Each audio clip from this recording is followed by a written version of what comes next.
Hello. Oh, it gave me an error right right when I first clicked go live, and I got so scared for a second. I was like, oh no. No technical difficulties. Okay. Phew. Hello. Hopefully this isn't too early, but I also didn't want this to go to midnight. So I started it early today. Although I think I have a system in place this time so that at least like last time, an hour of the stream is not just me reading everything. So don't worry. Hey, Liam, no problem. Hey, Jacques. Hey, Marielle. Hope that you guys are ready to solve a mystery. I don't have a game to start this off because we'll kind of do what we did last time to maybe win some points here, which I will explain. Just give everybody a second. How are you guys doing? How is your weekend? How's your week? I've been off of work all week, so I feel like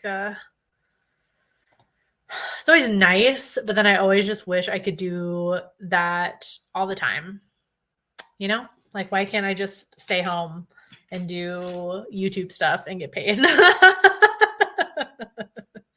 know what I mean? Have your notebook and pen already. Just forgot my Sherlock hat. I actually had the thought. I was like, oh, because I went to the website for the game that we're doing. It's called like Unsolved Case Files. Yeah. Sorry, I was just looking at the name.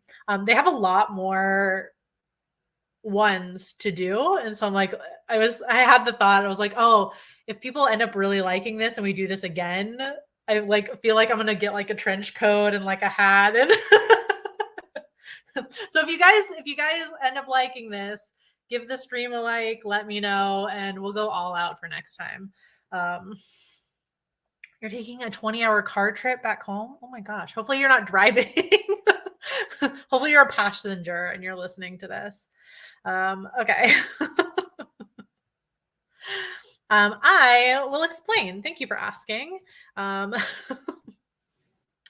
So if you weren't here for the last murder mystery stream, which I think was in November or something, we did it. We're literally just playing this game. Like I said, it's called Unsolved Case Files, is like the brand, I guess.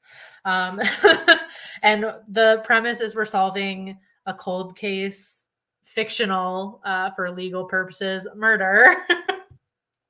Yeah, so I have a whole bunch of evidence here, and I have a system in place for you guys to see this evidence a lot easier. So I have a bunch of evidence. We're going to go through it. The game gives us 3 like objectives. So there's like bonus evidence in these envelopes that we won't be able to open technically until we meet these objectives. Deaf not driving. Okay, thank you for confirming that. Appreciate it.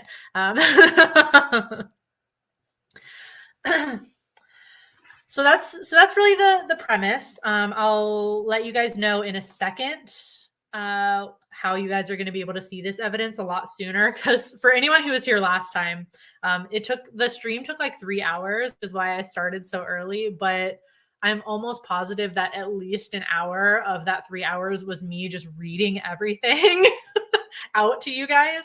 And it wasn't very helpful because you guys couldn't read it either. And so it's really just like relying on your memory as to what I read from some interview or whatever. Your dad said, if you don't guess the murderer, you suck. Okay.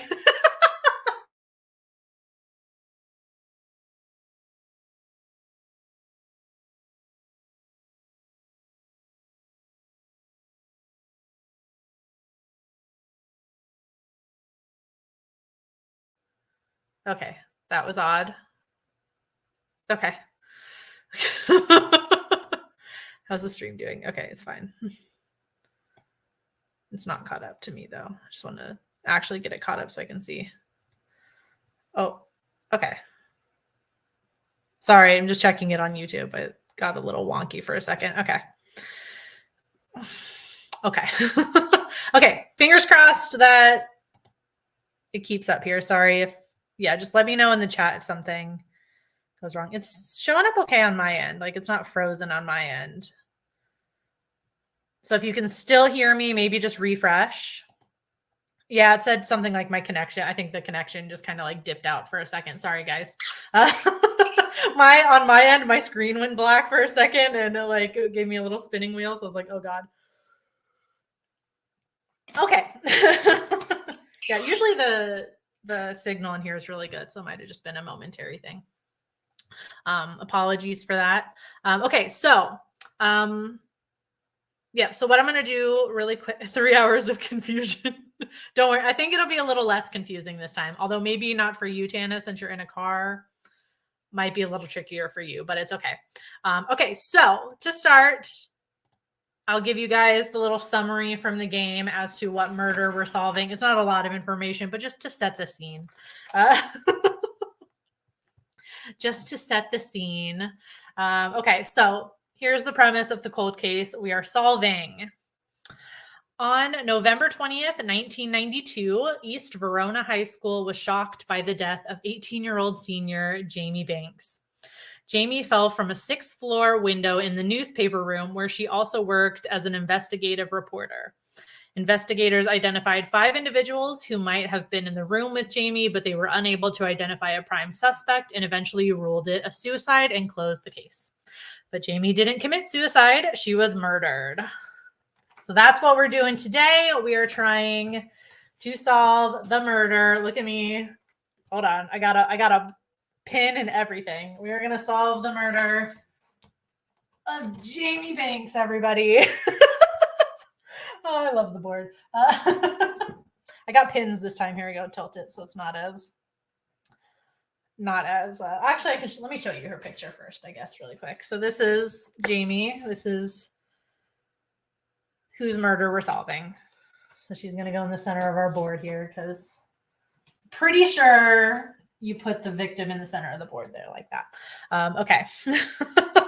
Taking notes this time so you can't red string. I thought about the red string, but that just seems like cumbersome. Like it seems like a lot of time for me to and this is not that big of a board either. So I think we'll be okay.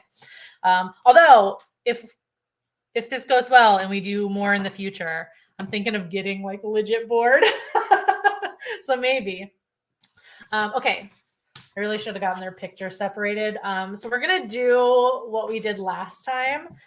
The way you win points to go on the gore board for Murder Mystery Night is by sheer dumb luck. So hang on one second. So don't worry. Don't feel bad if you don't get any points because there's going to be no skill involved with this unless you've already played this before and you're not telling us, and that's considered cheating. Okay. So, oh my gosh, she's dead, Jacques. Okay, so the way you win points by sheer dumb luck on Murder Mystery Night is I am, with only that information given, all we know is that she was murdered. I'm going to show you the pictures of our 5 people of interest, and I want you guys just to pick based on, I'll give you their name and show you their picture, and you're just going to make a wild guess as to who the murderer is, and I'm going to take a screenshot or a picture or whatever of the chat. And whoever guesses right at the end and ends up being correct, let's say you get 3 points. I think that's worth 3 points. It's not skill, but it would be pretty awesome. So, well, racial profiling. They're all white. So already, Liam, so already they're all white and 3 of them are men. So already predisposed to being murderers, honestly. If you watched any Criminal Minds. So yeah, you're going with your gut. You can go with your gut. You can just totally judge the stock image people that they chose for this. Last time it was douchebag profiling. It's a little different this time because this is a high schooler we're talking about. Or you can go like the Dwight Schrute method. Just pick the person you most medium suspect. I don't know. So here are your options. I will show them all to you. Look at them all before you make your choice. Okay, so first person of interest is Sophie Sunday. Her name is Sophie Sunday. Person of interest number 1. Person of interest number 2, Johnny Roca. Roca? Johnny Roca. That's person of interest number 2.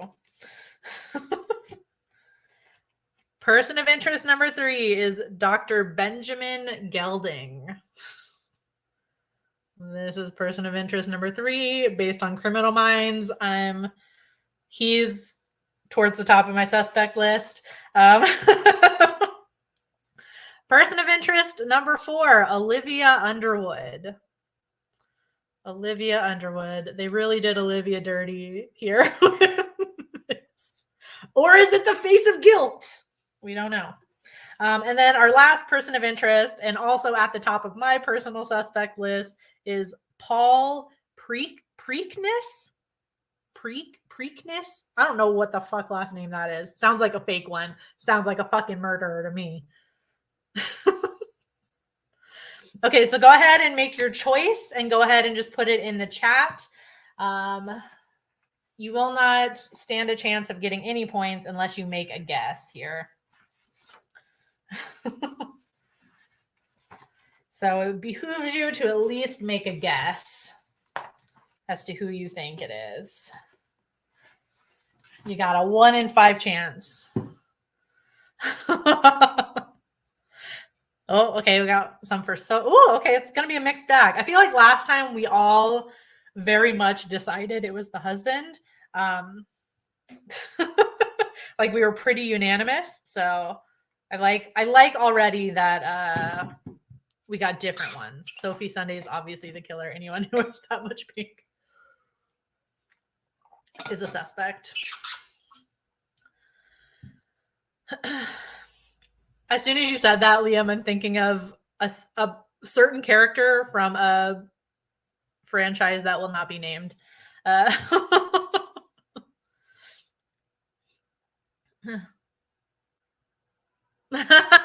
is a fun idea, I think.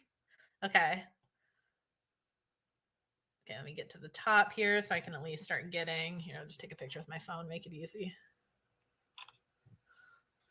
Okay. Make sure I get everybody's guess. Okay.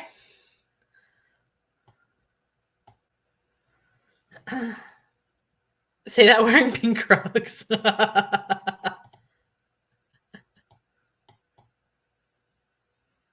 Can you say the names again real quick? Sure.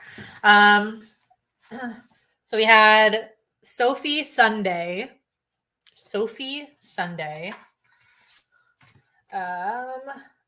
Johnny Roca or Rocca. Not really sure. Rocca. You guys tell me how that's pronounced. Dr. Benjamin Gelding. Then we have Olivia Underwood, who they did dirty again, or could be the face of guilt. And Paul Preakness. Such a weird fucking last name. Paul Preakness. If you want to cast your vote really quick. Any last guesses? Rocca seems too obvious now somehow.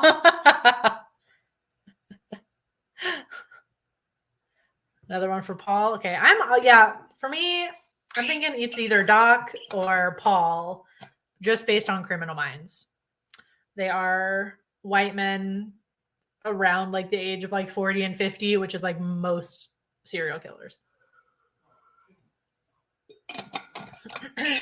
Okay, so it looks like the last little bits there. Let me just get these 3 here. Cool. All right. We'll see how everybody did. Okay, so let me just share this really quick.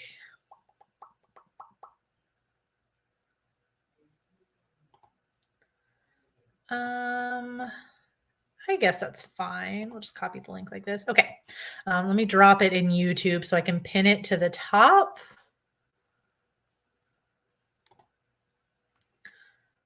Okay. So I'm going to pin this to the top of the chat also. But that Google Doc, which you should be able to access right now, has a scan of all of the evidence that I can see right now. The only thing I did not scan was the stuff in the secret envelopes because I didn't want to spoil myself either.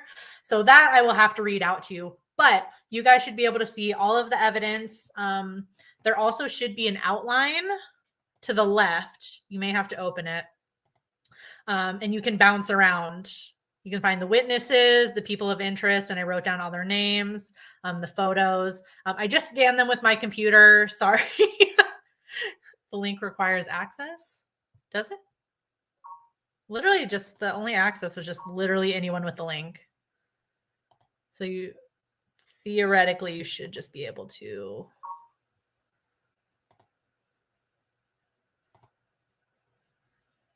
Okay, hold on. I'll give you another one. Just kidding. Okay, try that one. I could have sworn the one I did said like anyone with the link should be able to try that one. Oh shit. No. Oh my God. Ah. That one. Pin that one. Okay, try that one. Now, yes. Okay. Sorry. I thought it was on the, I could have sworn it said the option that all you had to do was have the link. My bad. Okay. Now you shouldn't have to request access. Go ahead and just click in there. And like I was saying, there should be an outline to the left. So where you can bounce around a little bit easier. It's literally just scans. It's a little bit janky. And you may just have to literally just zoom in on the page to see stuff. But I figured this way I don't have to read every single word out loud to you. And so as we go through the evidence, you guys can also look at the evidence and maybe pick up on things that I miss or, I figured that just is going to make it easier. Some of the stuff is sideways. It was like an hour of scanning, guys, so you're going to have to forgive me on that one.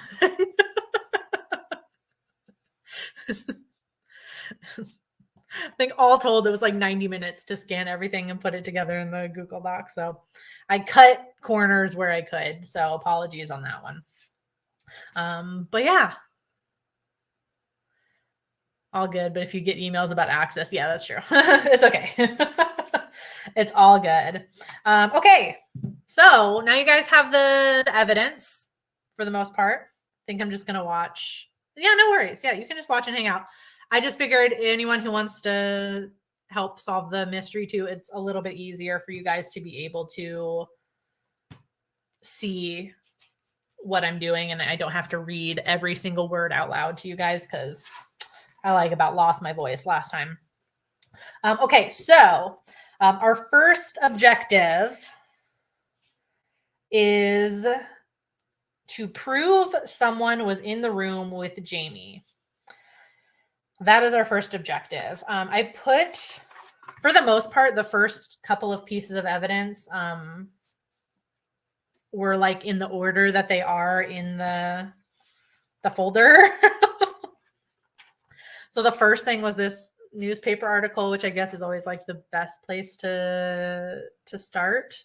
I love that they included like a picture, I guess, of us. I guess we're Roland Sherman up at the top here. Nah. I don't know how many times they actually include pictures of detectives and this sort of stuff, but yeah. Okay, so at least this time I don't have to read quite everything out to you. I'm just going to read out stuff that I feel like is probably pertinent. I mean, this kind of just says what I just read. Her body was found dead. The estimate time of death was 10:10 in the morning. That guy's mustache is on point. It is on point. Let's see. Banks was described by friends and classmates as well-liked and mature, of course. She was the kind of girl who was always into something. The fuck does that mean? Well-behaved, deeply curious student. Ooh, the night before her death, Banks played Juliet in East Verona's production of Romeo and Juliet. I figured that was probably coming since it's called Verona High School. Friends recall how deeply immersed Banks was in her work as an actor. She took on acting very seriously. A bad review she received in the school paper really upset her. Huh.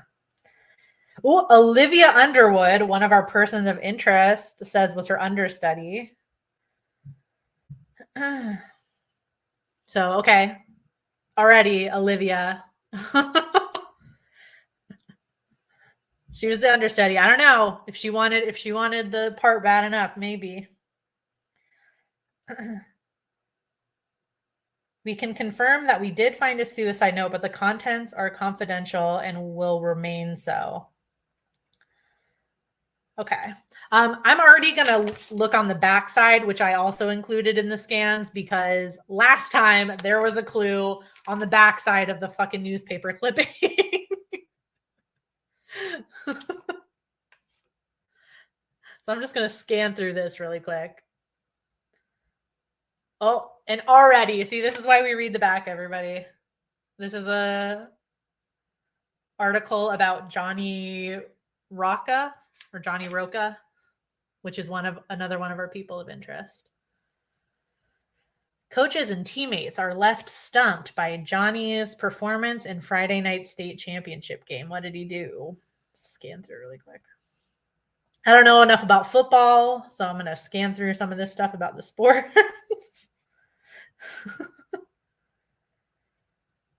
He got a bunch of scholarship offers.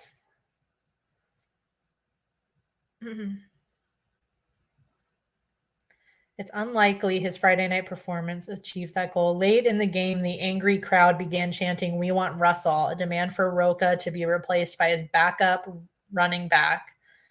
Oh, because he had poor performance. So he had poor performance on Friday night. And when did she die? She's found dead on Friday morning. Okay. So maybe he was distraught with guilt. Maybe he was distraught with guilt. Olivia gives me Sharpay Evans vibes. Oh, and she would 1,000% murder somebody for a part. We all know this. I guess I can take this on. Yeah, she would 1,000% kill somebody for a role.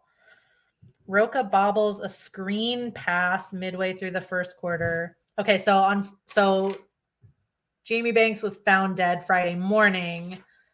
This dude has a really bad game on Friday night, possibly with guilt. Who knows? That's a possibility. Guilty conscience. Exactly. Maybe. The next thing they included, sorry, it looks weird on the doc in here because it's technically a pamphlet, but I was cutting corners by scanning it this way and this way. But it is the Verona Voice, the East Verona High School newspaper. Banks bombs in Romeo and Juliet. Oh, by Craig Zimmerman. This is by one of our witnesses, I believe. Yep. Craig Zimmerman, who wrote the bad. I don't think he's not a person of interest, but we'll put him on the board. He wrote a bad review here. Craig Zimmerman, theater critic. We're supposed to be figuring out if somebody was with Jamie. Yeah, that's true. I was just getting a baseline. There, go ahead and go through stuff. You guys can. I mean, you don't have to go through the same thing I'm going through.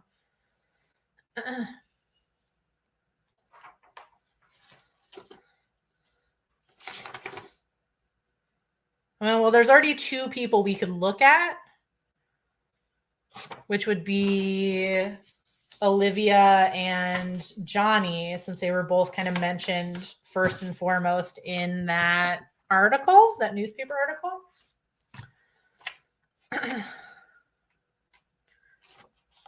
Jamie had a big story coming out next week. Ooh. Craning. Sorry. I know. Sorry. Okay, so Jamie had a big story coming out next week. Oh. And who broke this news? Was it Craig? Well, he's not a person of interest, though.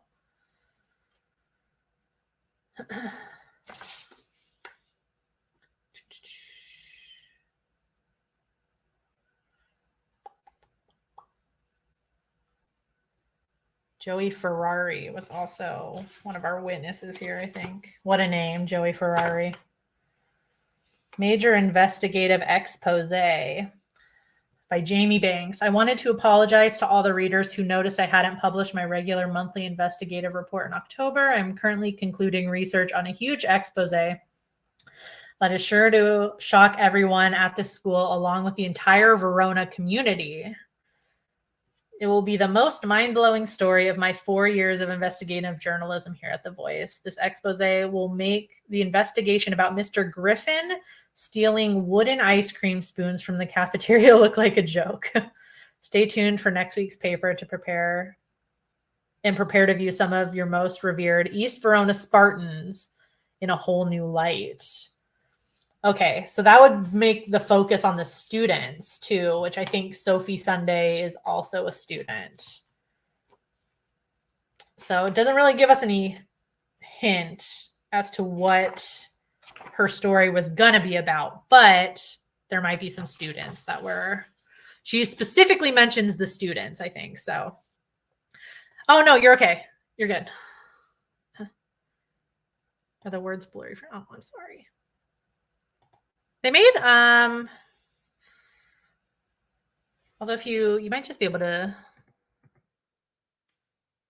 although I don't know what you're looking on, Tana, if you're on your phone or something, you can just zoom in on the actual page, like make the page bigger.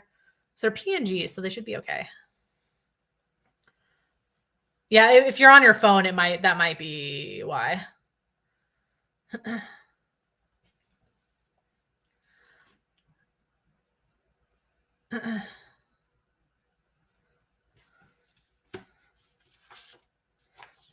If you're on a phone, that might be why, but it's okay. I'll still read out certain stuff. I guess let's look at our students then.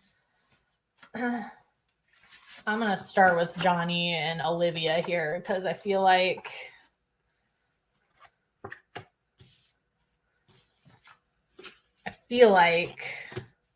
those are the places to go. Although, actually, you know what? Before I do that, I'm going to look at the coroner's report and stuff too, because I feel like that's also probably a good place to go.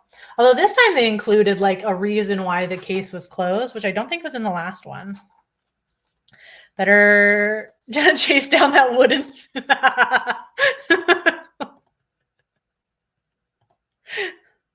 What was the date of her death? November 20th.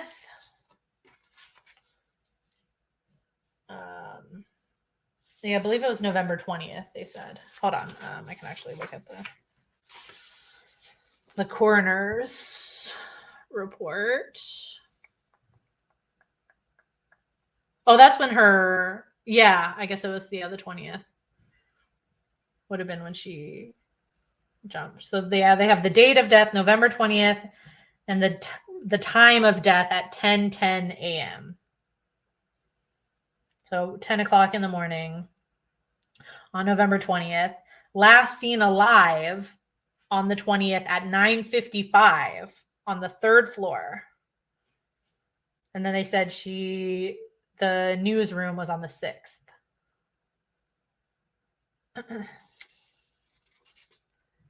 That's not a lot of time. She was literally on her way up to the 6th floor.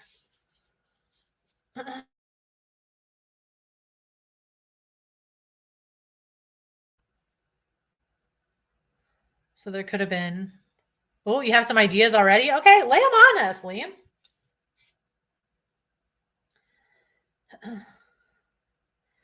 It appears she jumped, fell, or was pushed out of the 6th floor window. The victim appears to have landed flat on her back, nearly parallel to the ground.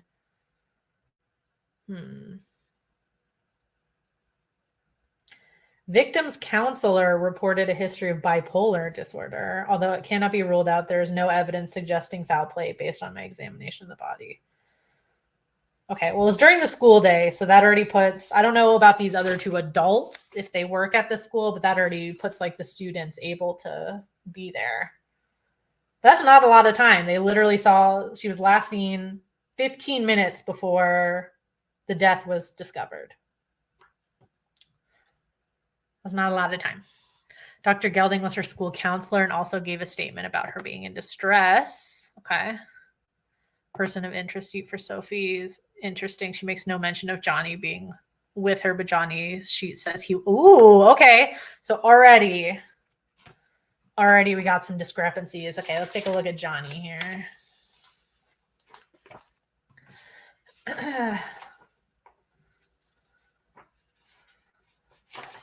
He has horrible handwriting, Johnny.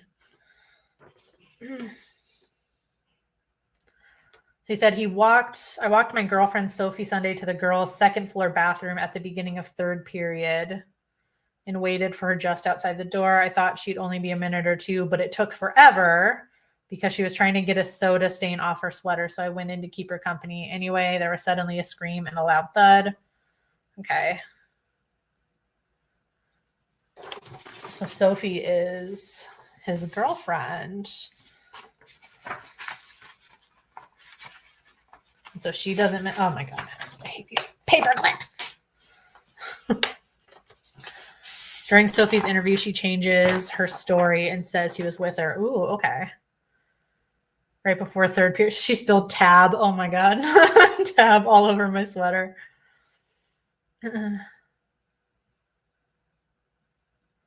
Okay, then I saw Robert Romero run over to her, kneel down beside her, and then take off. I ran down to see if she was okay. By the time I got there, Olivia Underwood was standing near the body. Okay. Yeah, she doesn't mention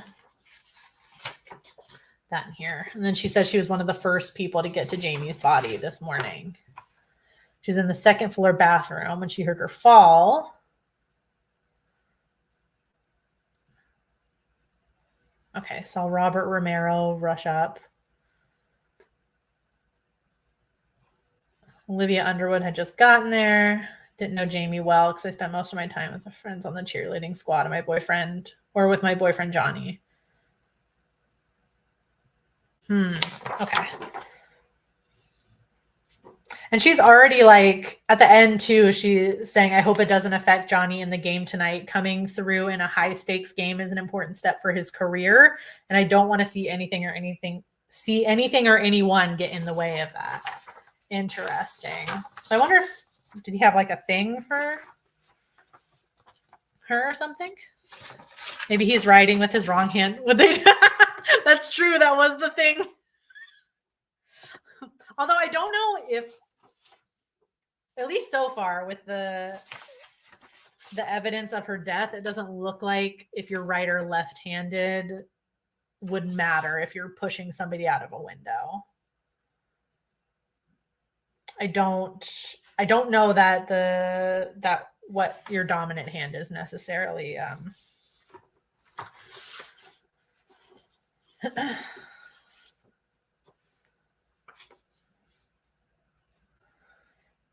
Okay.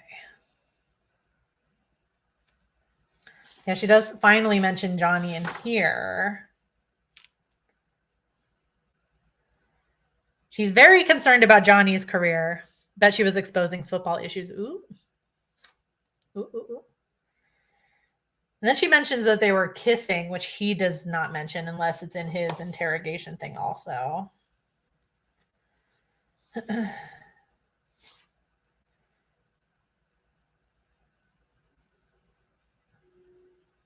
She told Johnny not to go see the body. Huh. Very protective. I feel like she would definitely lie for him for sure. Oh, it says, did it bother you that Johnny and Jamie were close? No, because they weren't close at all. She's not his type. They dated a few years ago, though, right? Oh, okay.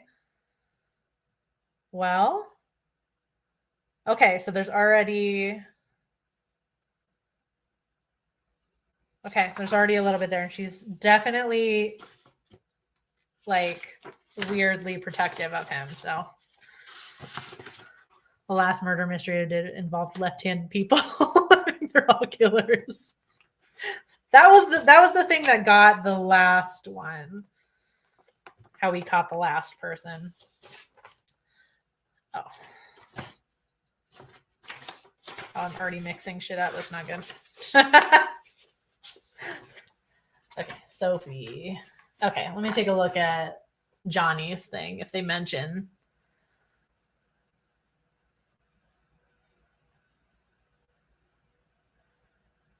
What does he say? He said she'd kill him if she ever found out I was cheating on her. And her dad's my coach. Oh, okay. All right. Okay, he does mention they were kissing in the bathroom though. Okay, yeah. Bathroom is on the second floor. I wish I knew their class schedule because they keep mentioning like second period. What time does second period start? Christie, they were all in on it. Maybe.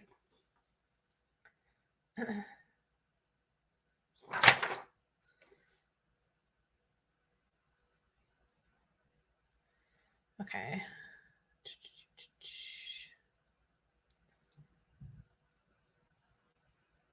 Oh, interesting. Yeah, I understand Jamie was about to publish an expose in the newspaper. What did you think about it? And then the detective says she had a notebook full of your stats and the spreads for every game of the season. So I wonder if it was about Johnny specifically, the expose.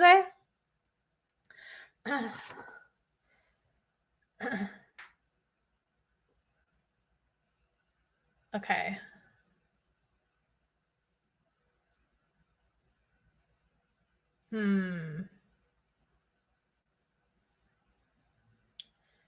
Okay, well, I mean, technically Johnny and Sophie both have alibis, I suppose. Joey is they keep mentioning him, Joey Ferrari. He's not a person of interest, but he does have a witness statement in the document there.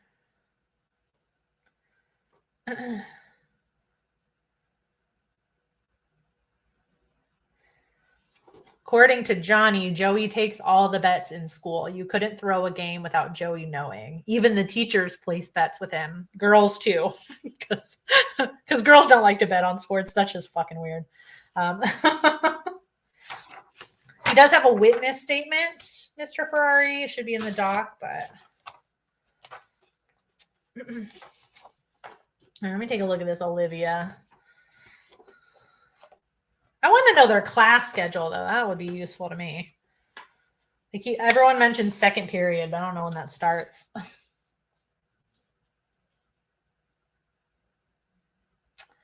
Okay. Olivia believes she was the last person to talk with Jamie. Working closely together on Romeo and Juliet. We also had typing class together right before she jumped. Okay. Said Jamie seemed really bothered by the bad review. I just assumed she was reconsidering whether she wanted to play Juliet. She seems like a better fit for Rosaline to me, but Mr. Preakness, he must be the drama teacher, makes the casting decisions and you can't change his mind. Okay.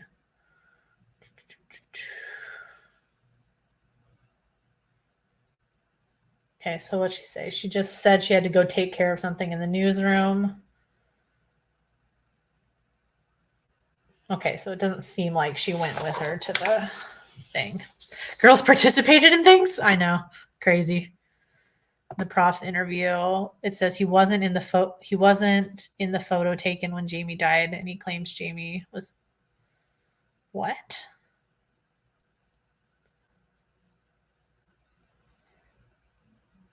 He claims Jamie was in a secret affair. Okay.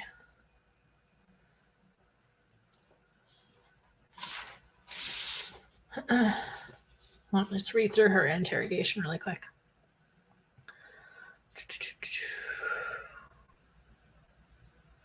Robert Romero, another witness, but not a person of interest, was seen on the surveillance video right after Jamie, so we were confident he couldn't have been on the 6th floor with her. Yeah, that's true.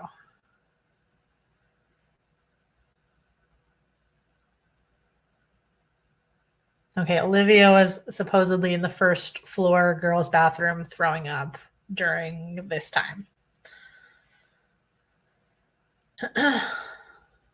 Everyone was in the damn bathroom when this happened. Feels weird that she said before she jumped and not before she died. She's really sticking to the suicide thing. Yeah.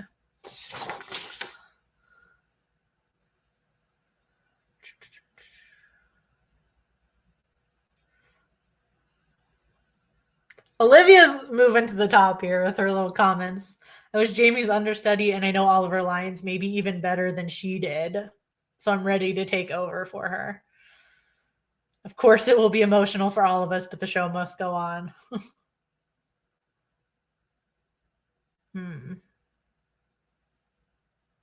Oh, yep. And Olivia does mention too that she thinks that the theater teacher had a thing for Jamie.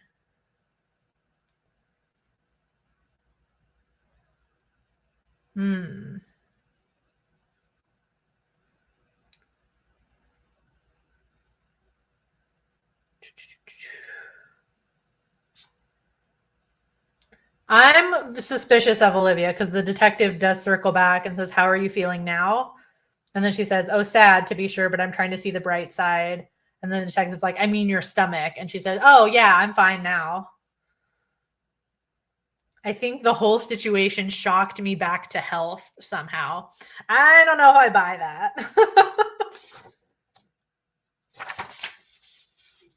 And she doesn't have anybody to corroborate that.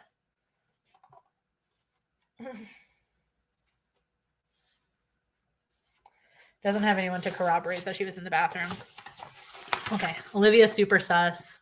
She could have easily typed up the suicide note. It's true. And they were in typing class together too, so she might know how maybe Jamie might talk. Not to be that bitch, but Jamie's mother's maiden name is Saturday. School starts at 8:30. Periods are 30 to 40 minutes. The second period to start between. Oh, okay. You guys are so funny.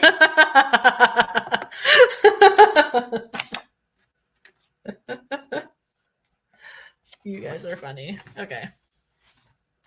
Okay. What else do we have here? This is just evidence. Okay, let me look through some of these witness statements, though. There's this school photo, though, too, and I don't know. Did anyone see anything about the school photo and when it was taken? Was this the pep rally that everyone was talking about?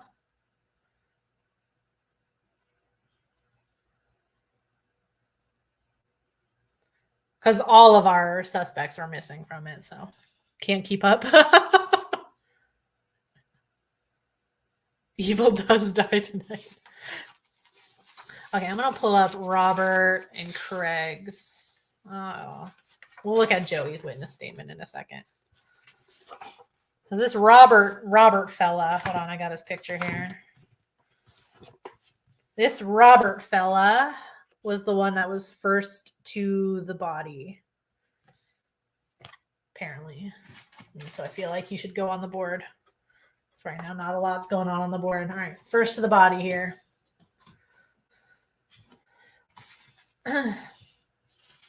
What did he have to say?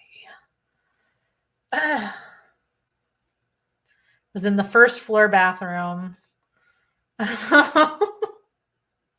Was late for the pep rally, washing my hands to leave when I heard her about 10 minutes after the bell rang for third period. So it was probably about 10:10. Heard a woman scream and then something hitting the ground really hard.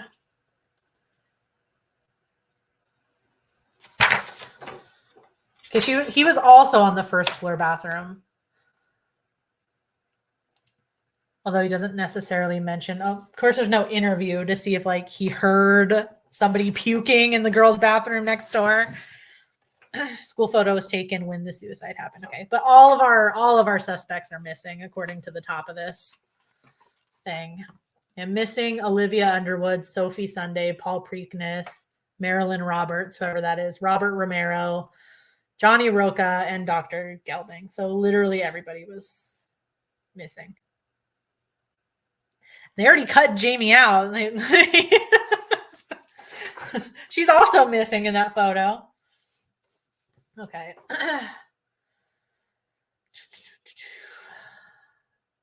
So I ran over there and got Mrs. Dowling, a bunch of other teachers, and brought them back to her.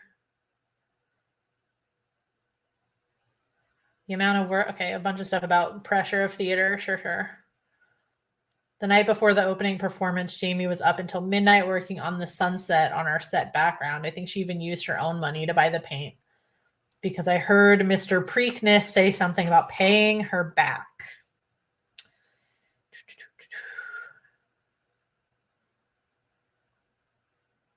I don't think they will cancel Saturday's performance because I have incredible chemistry with Jamie's understudy. Olivia and I have a cosmic connection. You can feel it when we rehearse. Oh, Robert. Okay. Mr. Preakness knows I wanted Olivia to be my Juliet, but he did not take kindly to my creative input on the matter. Okay.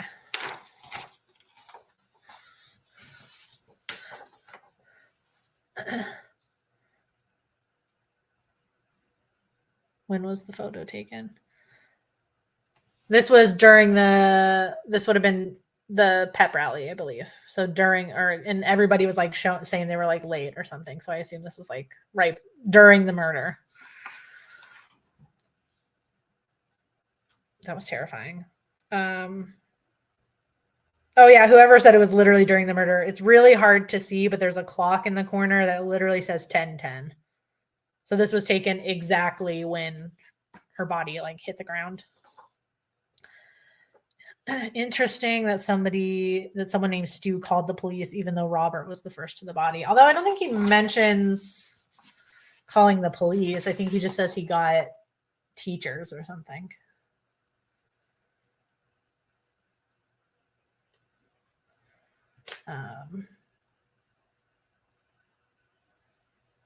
And kneel down beside Jamie. And it took me a moment to realize that I needed to get help and everyone was in the gym. So I ran over there and got Mrs. Dowling and a bunch of other teachers. He doesn't say that he called the police. Okay,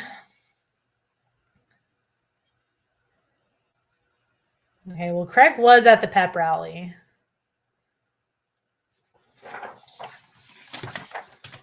I don't think I'd ever be able to find his picture in here. Am I meant to? Because that seems like a lot of work.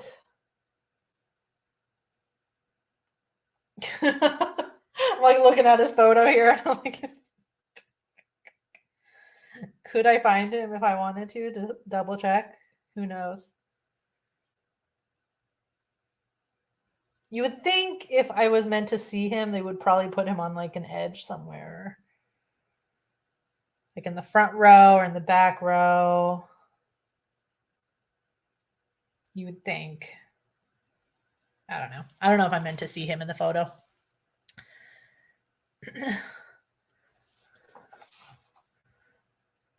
Oh, yeah, there's evidence from her. Well, she was having an affair with Mr. Preakness.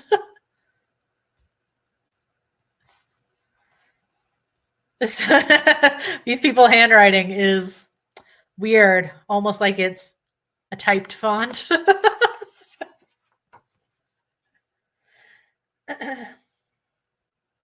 Okay, but Craig, what does Craig have to say? He was the one that wrote the shitty review about her, though.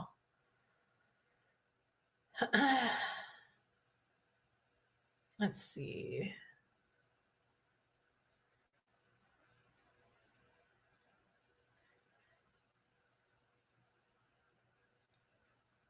Jamie was one of my closest friends. He said we had our ups and downs, and it was upsetting to me that we couldn't be more than friends.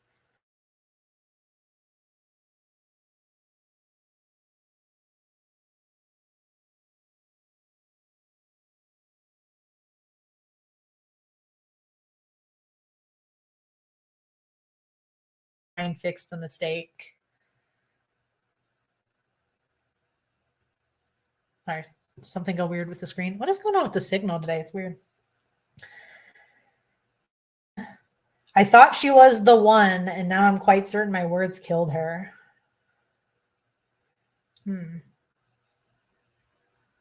She said her heart belonged to another man, but she couldn't reveal who it was. Okay.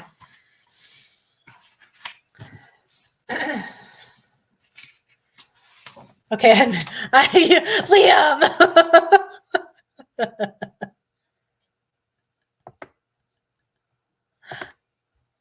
Oh, don't worry. It'll be a whole thing. I'm going to go like full Carmen Sandiego. Okay, so far I have no idea how to figure out, other than just reading everybody's statements. I mean, although I don't have anything so far that confirms that somebody else was there with her.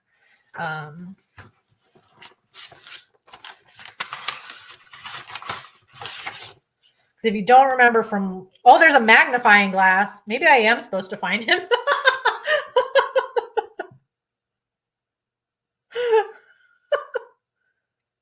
Maybe I am. It's hard to tell from this wonderful headshot. Maybe I am supposed to find him. I don't know. Okay.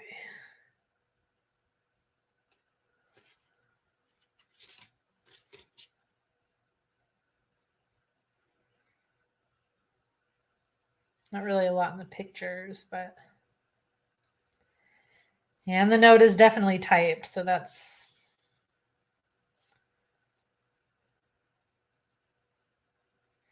and those are the stats. Okay. Look for all our suspects. It alibis them.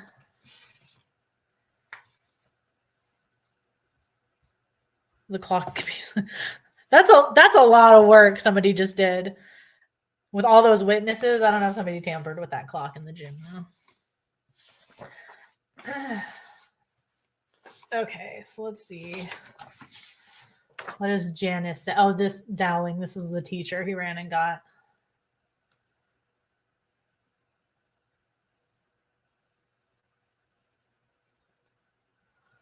School pep rally, blah, blah, blah, blah, blah.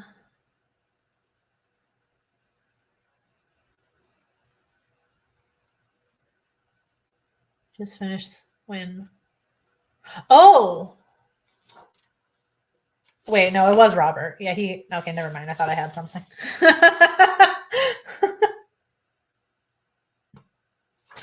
Okay, so Robert came in and got her. Okay.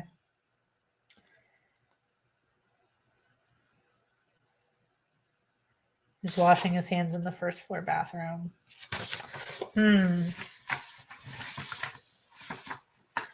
Okay.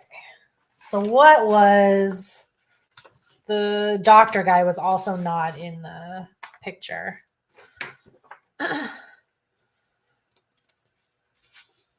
So why was he not there?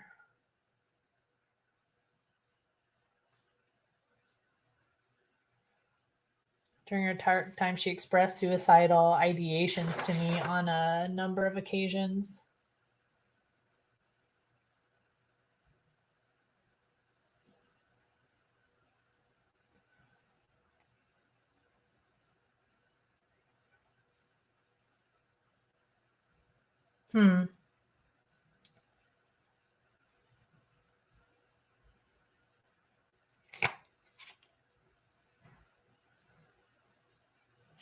I want to know where he says he was during this time, though, because he was also not in the picture.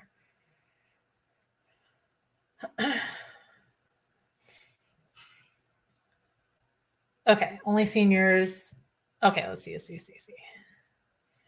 think someone was in the room with her. I'm quite sure Joey Ferrari was the last one in the room because I spoke with every member of the newspaper and asked them. Joey was in the gym. Okay. Only the seniors had keys to that room. So Craig Zimmerman, Joey, Marilyn Roberts. Do we know who Marilyn is? Do I have a, well, it's the principal. I don't think I have anything for a Marilyn. I don't know who this Marilyn Roberts is. But she was also not pictured, so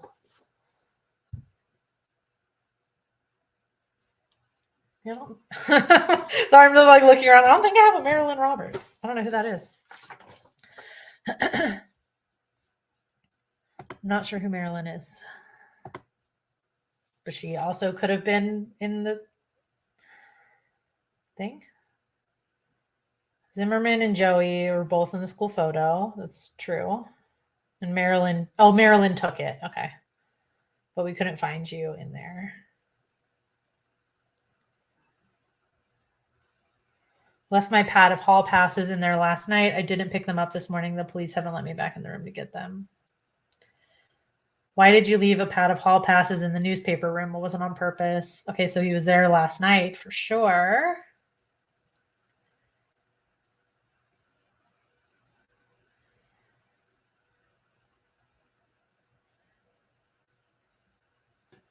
Were you alone in your office all morning? We had the session with Craig Zimmerman before the pep rally. Okay.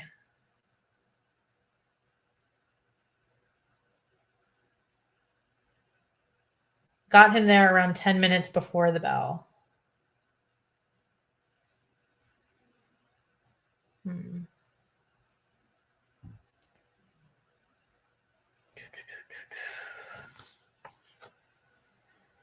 I think it was about sports betting. Oh, that's what they think the paper was about, or the expose was about.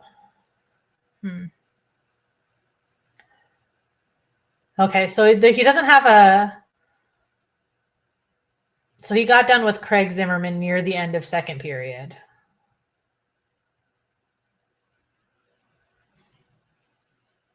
So he had to walk him back to class.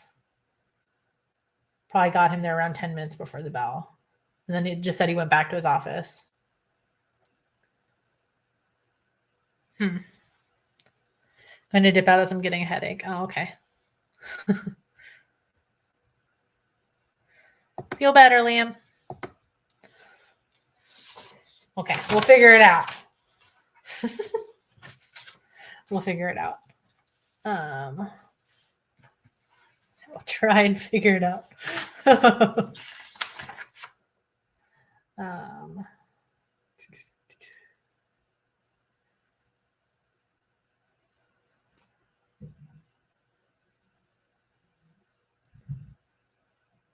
Okay.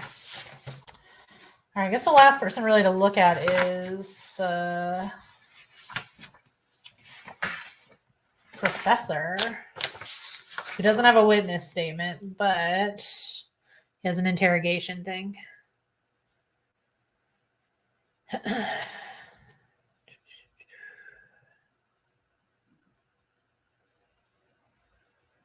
Ew, already hate the way he talks about Jamie. Top of my list again. So the doctor gave her treatment for bipolar tendencies. Heads up the newspaper. Did I guess the killer? That's true. Okay.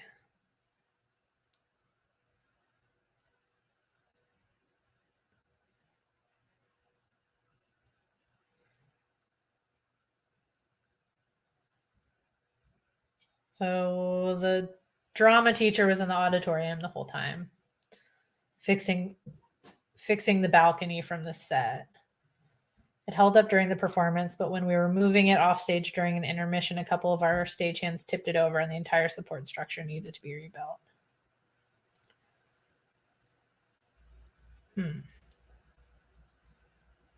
Ew, I hate this. She had a character of an old soul. You'd easily think she was 10 years older than she really was. Ugh. Gross.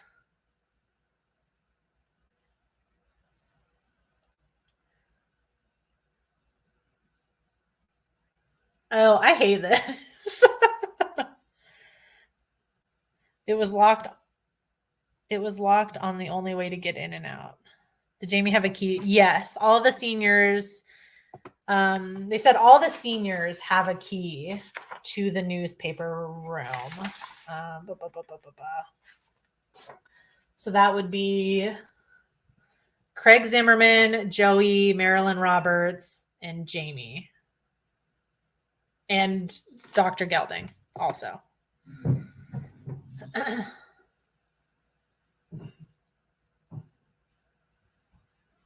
And Craig, Joey, and Marilyn were all in the photo at the time of or taking the photo at the time of yeah. So, I mean, if Jamie went up there with, and, somebody, met somebody on the way, she could have let them in, though.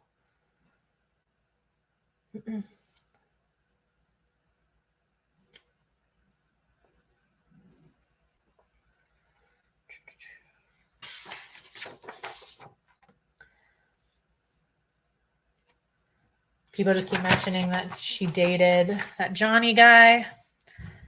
The doc is the only one to mention the bipolar disorder. Yeah, ew, mature. Yeah, that's gross. Hate the teacher. Hate the teacher.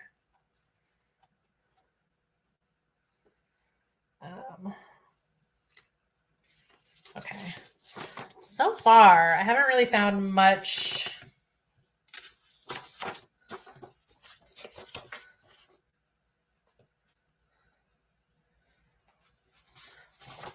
Other than the doctor, and he said he left the passes in the room by accident.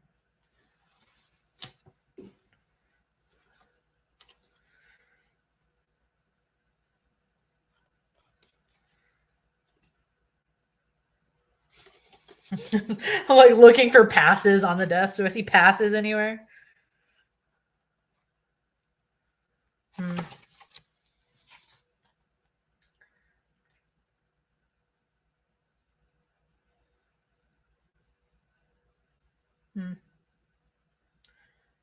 Pad of hall passes. Pad of hall passes. Jesus. Feel there's too much pointing to the doctor, so it's probably not him. Huh. So far, I haven't really seen anything that really screams that.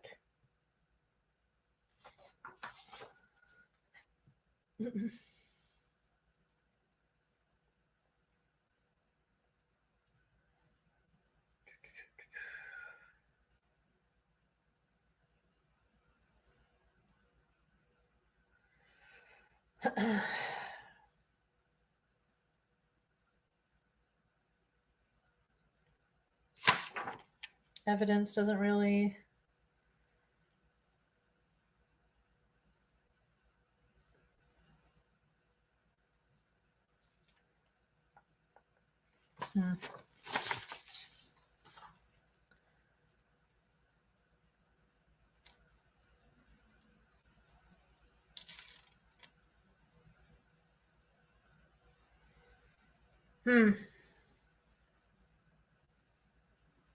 I don't know. What are our instincts telling us? I don't know who was in that room with her, or that somebody was in the room with her. I've seen Scream. I ain't falling for it. Let's look at the questions to see if it points us in the right direction. The questions. What questions do you mean?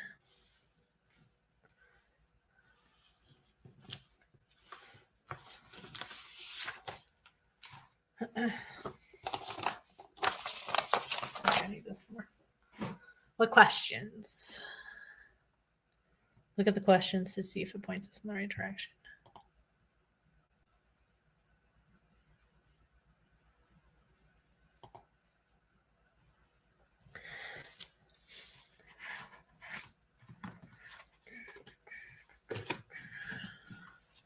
I mean, ones who don't really have an alibi, like at all, are Olivia.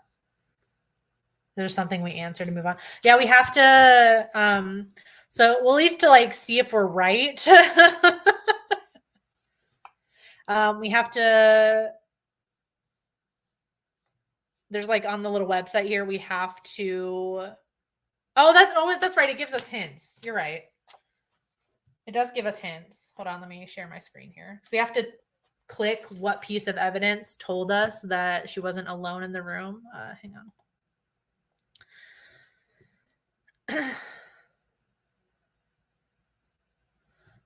Okay. So I mean, let's see. We get up to 3 hints after entering an incorrect answer.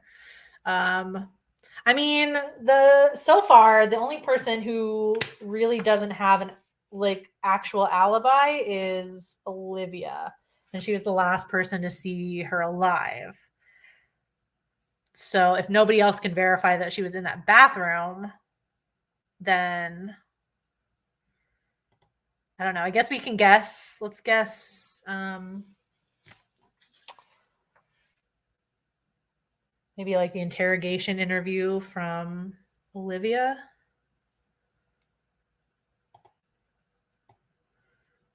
Let's see.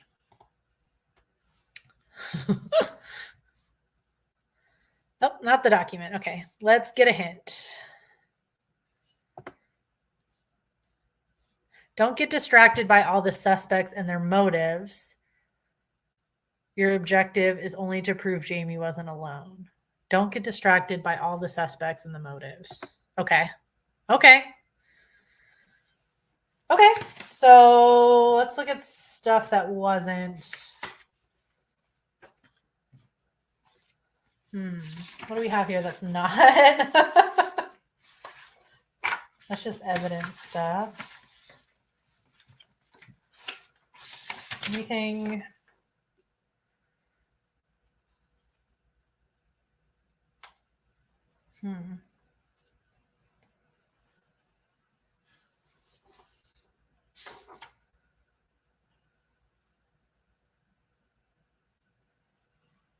Not get caught up in the motives and the suspects.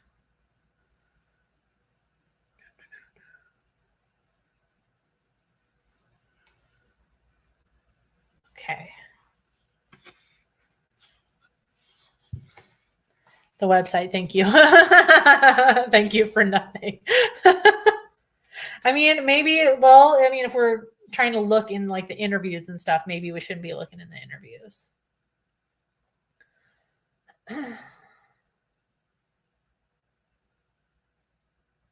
Or at least not the suspects. Maybe it's in like the witness statements.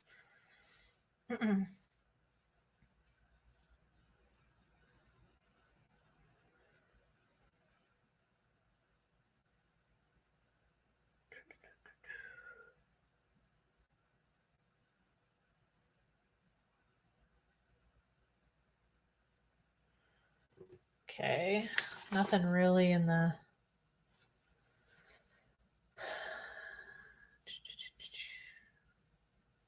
cafeteria menu. Wayne's World costume contest. That sounds awesome.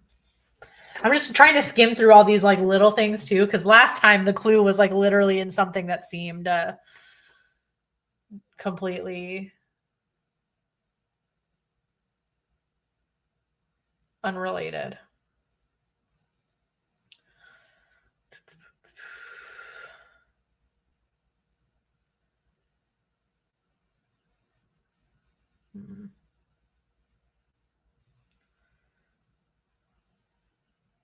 Okay.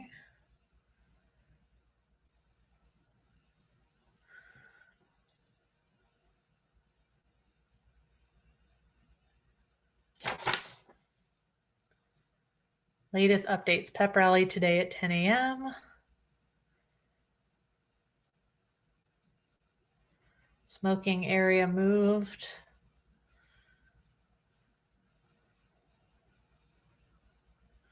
Early dismissal on Friday.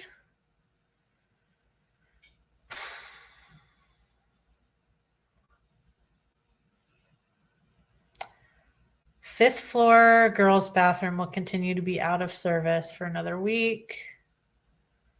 Nobody said they were on the fifth floor bathroom, right?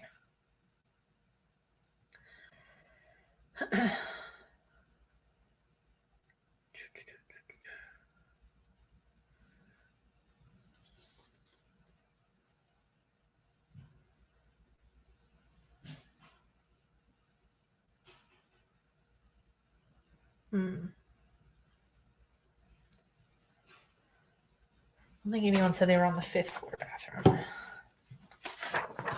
What else? Prove she wasn't alone.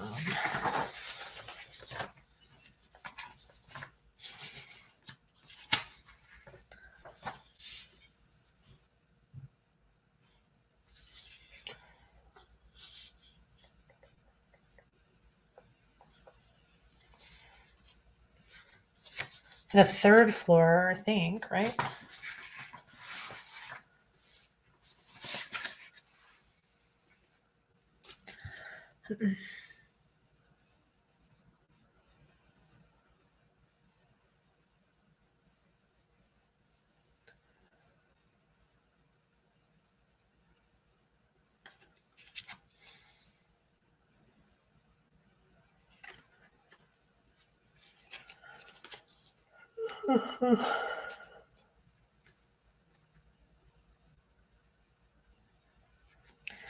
And her note says, talk to Joey.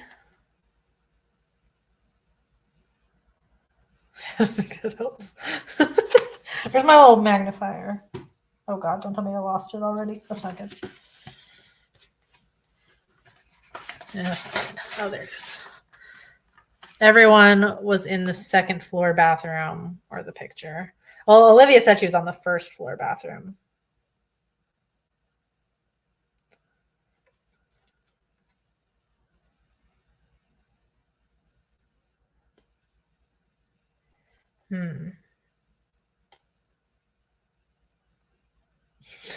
Be legitimately like looking in the thing.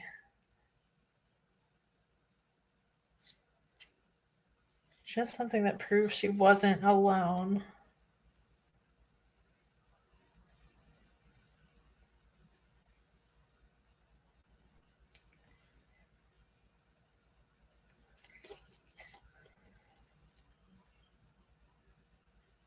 In the room. Romero doesn't have his priorities right, my God.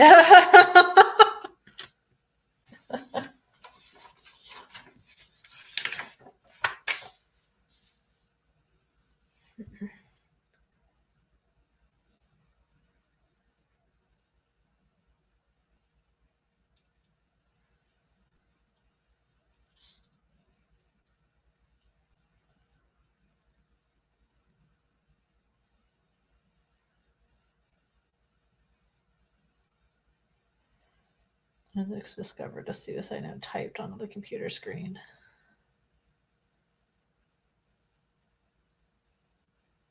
I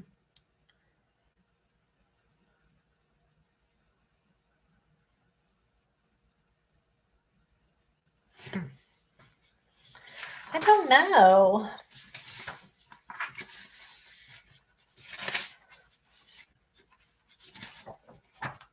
Nobody really said they were. That was the only other thing I could find was like something about the fucking fifth floor bathroom, but.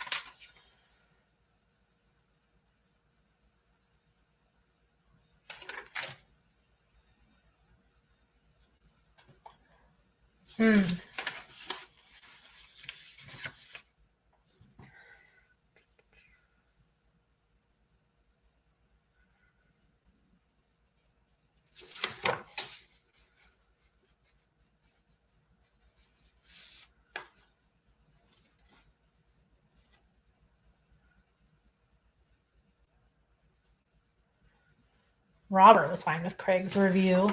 Figures. I don't really know. Want to take another guess, I guess? I don't know. Sure, give us another hint. It may help to look at the picture of Jamie's body on the pavement and how it matches up with other pieces of evidence in the case file. Okay, you guys should be able to see the picture of Jamie's body on the pavement. It's the one that looks like this.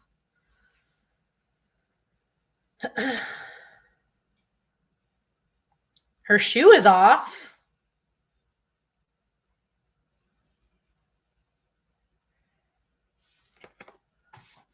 I mean, I can see her shoe is off.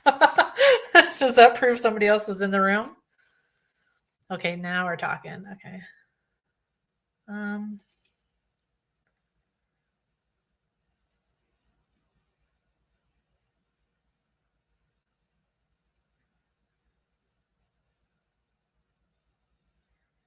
I don't know if I'm just looking for stuff that isn't there, but it looks like there's some sort of like bruise on her like finger. It might be too small for you guys to see on there.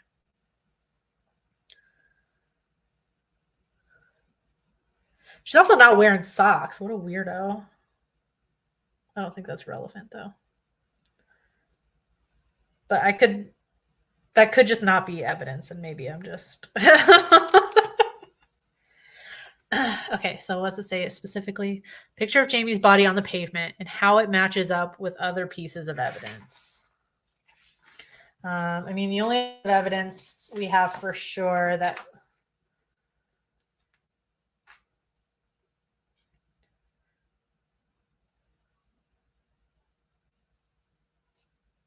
oh, wait, what?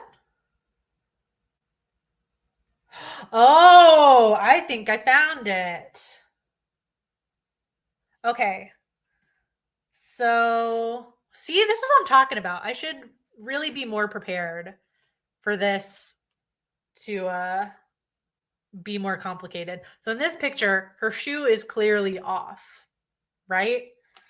If you look at the security camera ones, again, it might be guys might have to zoom into it. But if you look and see, I only see one shoe until this frame. Till this frame right here, the third row, second in, or no, third row, first in, and then you see the shoe appear. So somebody dropped the shoe from the floor, from the 6th floor. So when she went down, she only had one shoe on, and then somebody dropped the shoe. That's it. Somebody dropped the shoe. That proves somebody else was up there with her. Okay. Go back. Go back. I got it. Go back. I got it. I got it. It's wherever the thing is. Where's not this. Security video. This one. Is that right? Am I right? Well, it looks like you're close. Which 2 frames are you? God. Okay, so it's Jesus fuck. Okay, so it's 10:10:37 and 10:10:38. So 10:10 and 37 seconds, there's no shoe, and at 38 seconds, there's a shoe. Prove I solved it. Hey! I only needed 2 hints. Be specific. She threw a shoe at someone. Okay. Yep. So someone must have been in the room with Jamie. You can now open the envelope marked. Okay. So you guys don't have scans of this, but I will just do my best. That doesn't mean we're not going to use any of the rest of the evidence though. So, yep. So the shoe appears. So somebody must have done it. Okay. Let me get rid of this really quick and I'll just go ahead and load up the second part.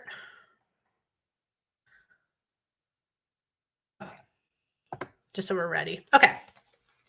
Bonus envelope. And it's only been an hour and 20 minutes, guys.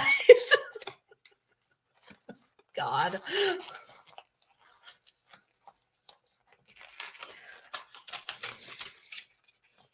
All right, so far, no real suspects here.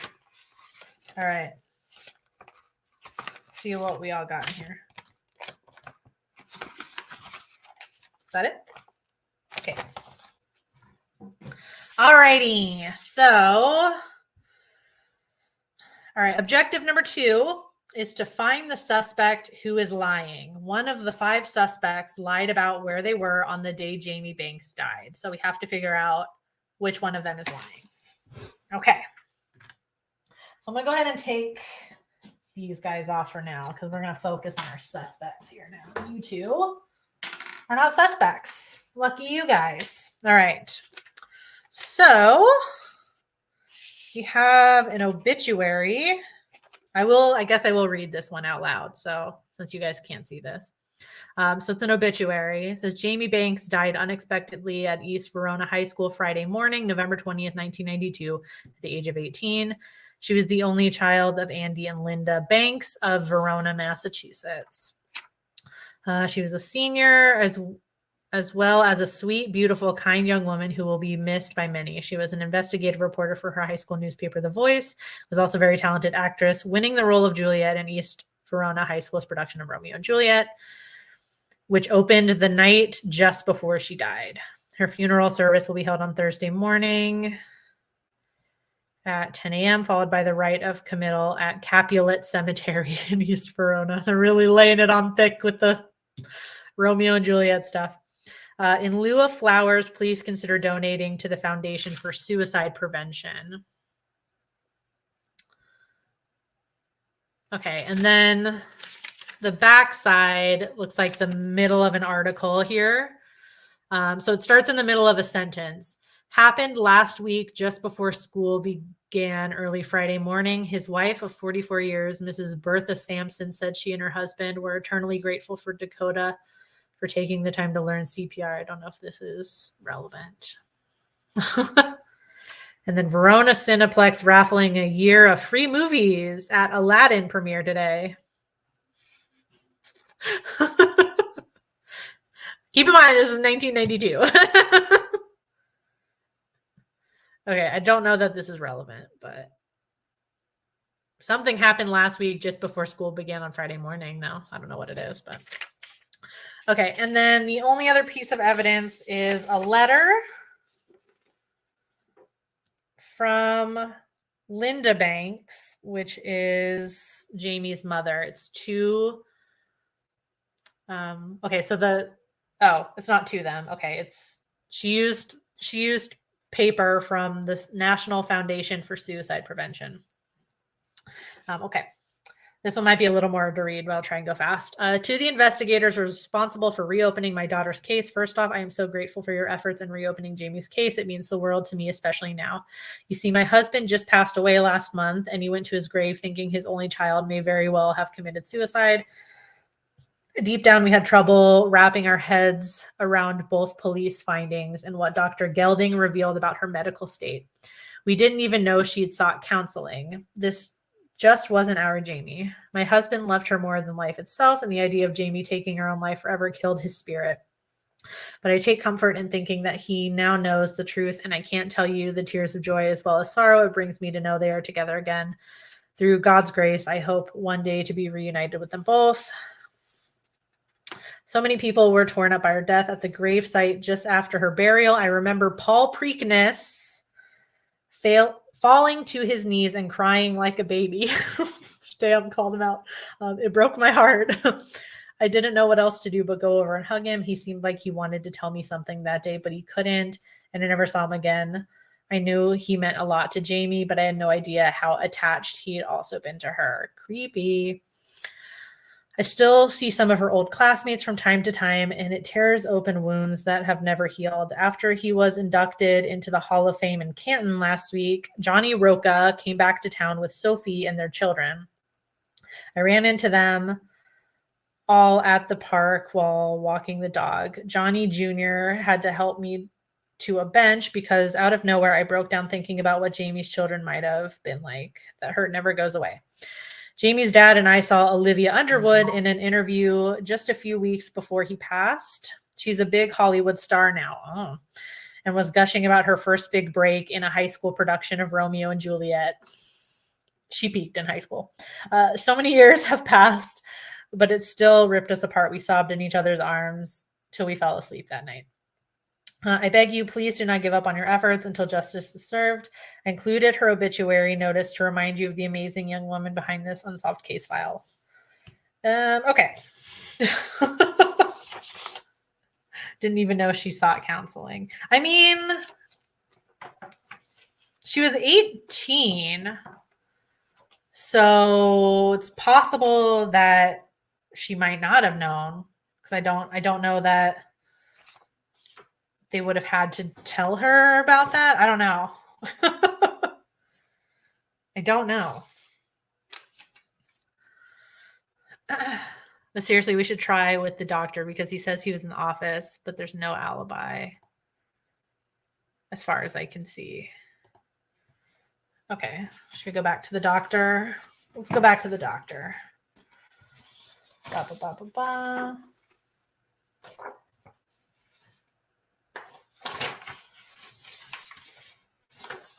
Let's see. Doctor, where's the doctor? Okay.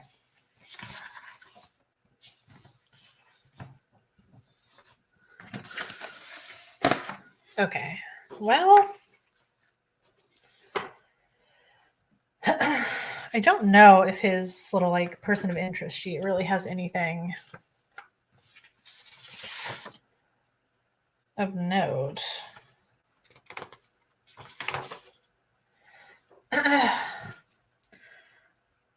In order for me to leave on time for the game, I had to forego the third period pep rally so I could work on some letters of recommendation that needed to be submitted before the end of the day. I was in my office working on those from the beginning of third period until I heard sirens outside. That's when I walked to the gym and found out what happened.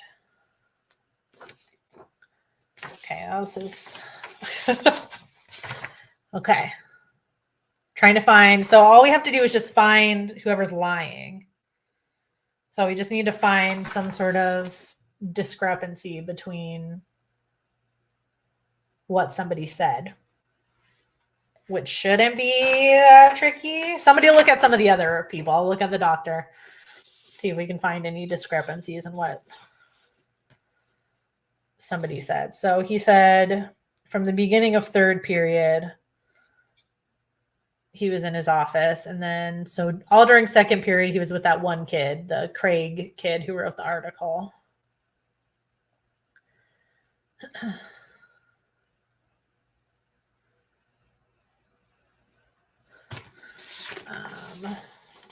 Go back to talk to Craig Zimmerman this morning. He's the young man. Yeah.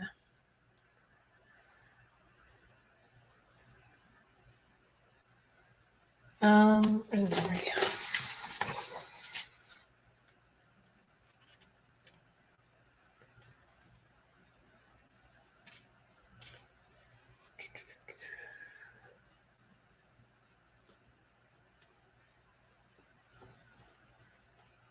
Okay, let's see.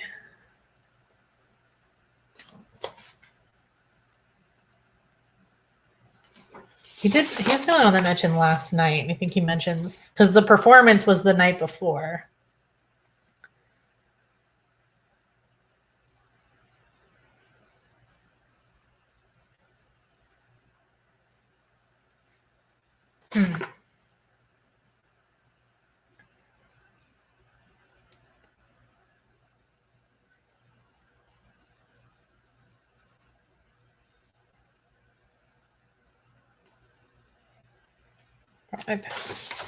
There is a picture of because they said they had their weekly meeting after school. And then he writes the stuff.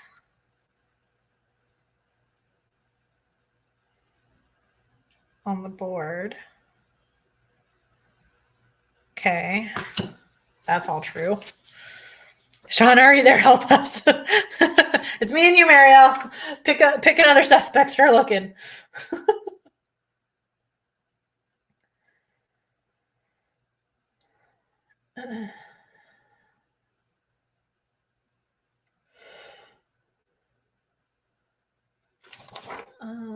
Had a session with Craig Zimmerman before the pep rally.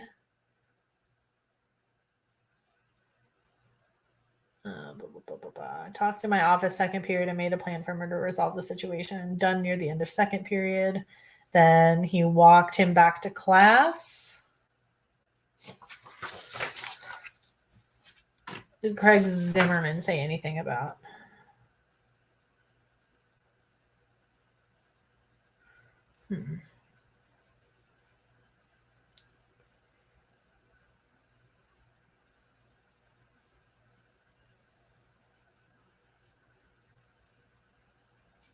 Okay, he doesn't mention him walking him back to class, but that doesn't mean he was lying.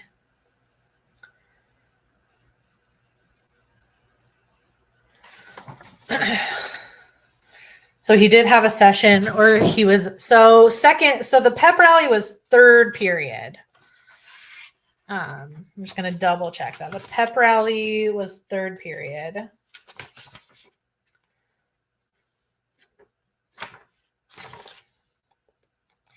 Yeah, pep rally just says at 10 a.m. Please come to the gym directly after second period. Yeah, so I assume the pep rally was third period. Because they direct everybody to come to the gym directly after second period.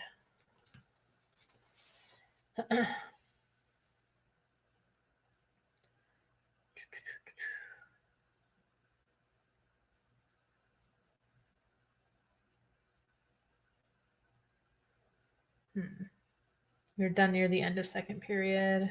Okay.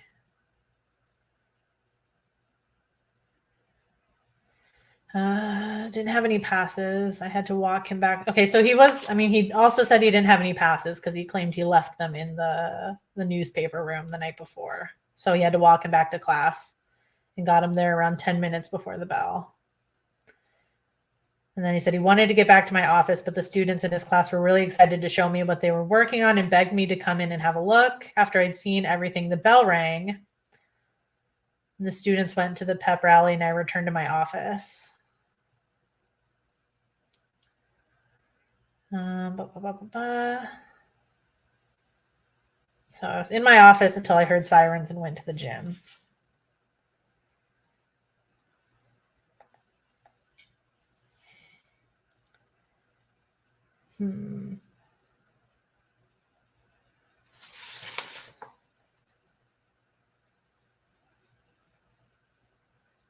Till I heard sirens outside.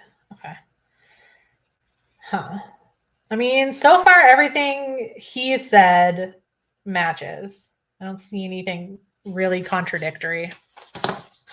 That's the question we're answering. Yeah, someone's lying in their declaration. Yeah, the next objective, Shauna, is that one of the 5 suspects lied about where they were on the day Jamie Banks died. So we have to figure out who's lying. So far, I have not found anything in the doctor's stuff that so far everything matches up.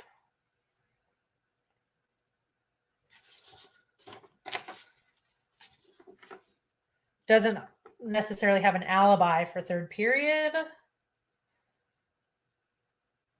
but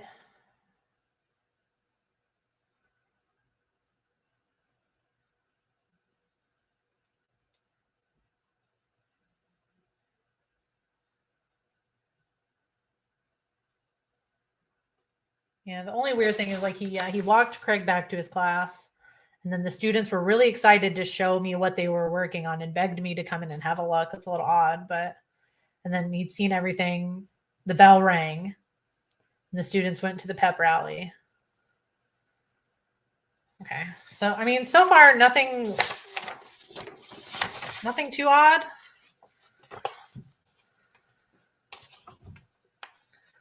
Okay, so I'm gonna put him aside for right now because so far I think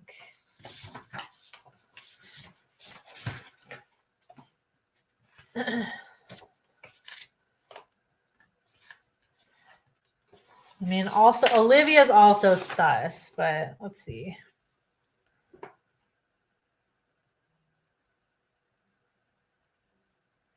The only one it's not really proof that she's lying though.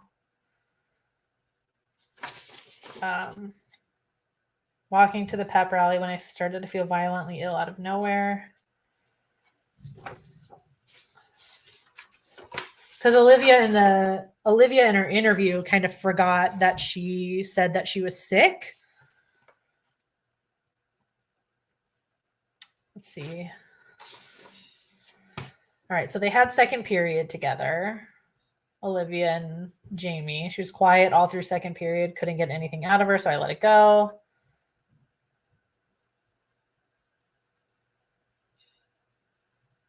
Okay, after the bell rang, I asked if she wanted to walk with me down to the pep rally. They were doing something for the football guys. Said he had to go take care of something.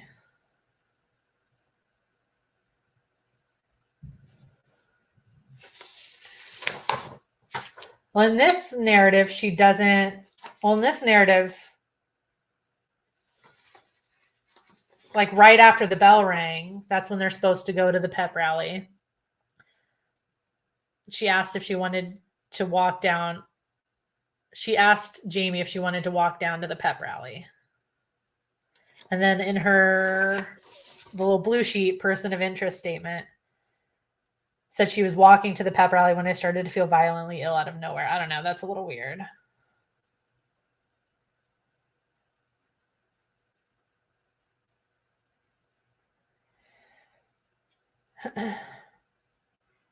Let's see.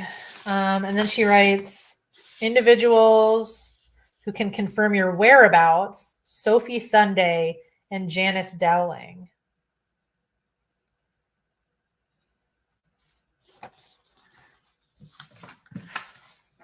Let me find the...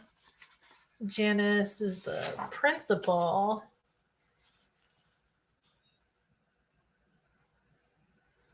Don't know if she... Oh, God, she said a lot. Okay, does she mention Olivia anywhere?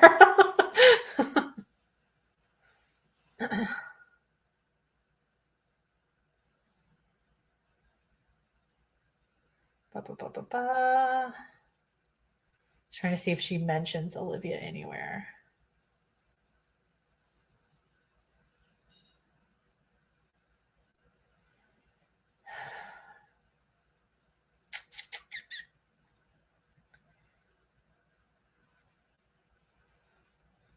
Okay.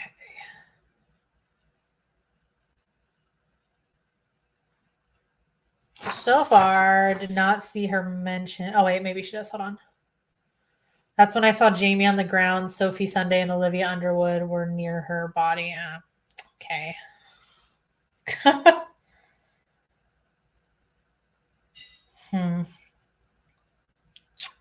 Well, they just confirm her whereabouts at the body, but I guess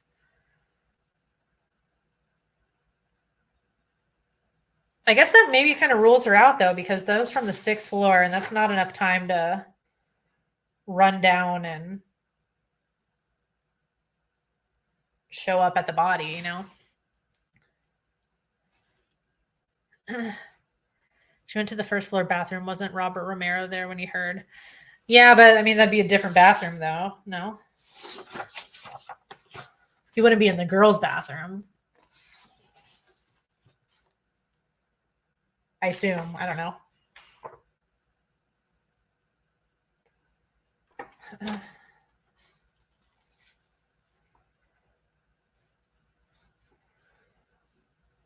Yeah, he was late for the pep rally and he was in the 1st floor bathroom.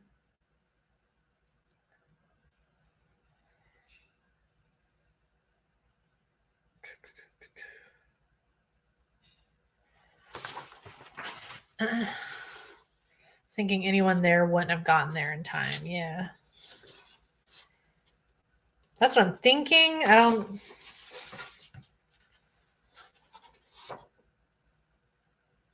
Let's see.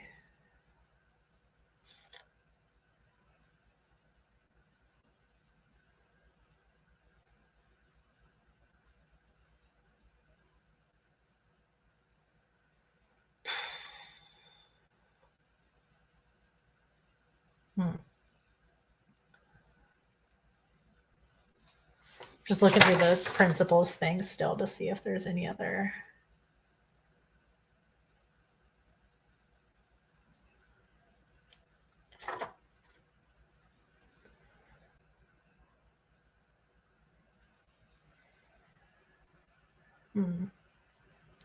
So far the three people who weren't at the body were the doctor, the drama teacher creep, and Johnny. It's Johnny guy. Those three were not, they did not go to the body, although Johnny apparently has the alibi of a very protective girlfriend who could have lied.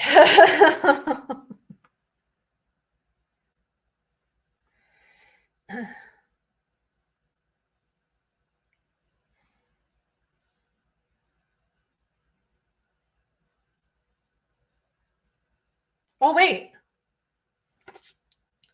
Oh, maybe it was Johnny that's lying. Wait. Okay, so in his little statement here, in his statement, he mentions the bathroom, and then he goes into the bathroom with his girlfriend. That all tracks with what she said. And then we ran over to the window and saw Jamie lying there on the ground. I ran back to the pep rally to alert others of what I had seen, and Sophie went down to check on her. He did not. That is not in anybody else's statement. It was the, what's his face? The Romeo guy. There's the one playing Romeo. Just trying to confirm.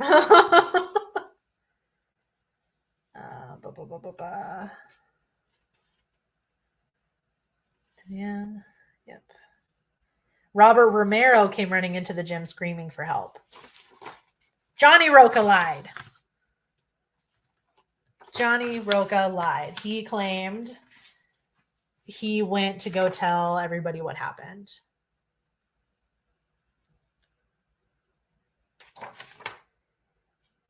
And nobody else confirms that he was there. He tells the detective, Sophie went to go check on her, but I have the game tonight and was supposed to be at the pep rally. So I just ran around and snuck into the gym to join everybody there. I told a few people what I had seen, and it spread pretty quick.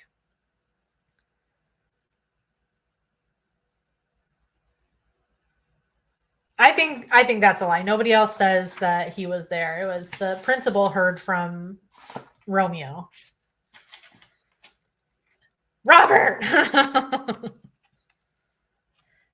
If Johnny and Sunday were together, he wouldn't have been there. I mean, this doesn't necessarily mean he did it, because our objective is just to figure out who lied, and I think he's lying. That's my guess right now. I think he's lying. He claims he went in and told people about Jamie's body, but the only statements we have about whoever ran in claim it was Robert who did.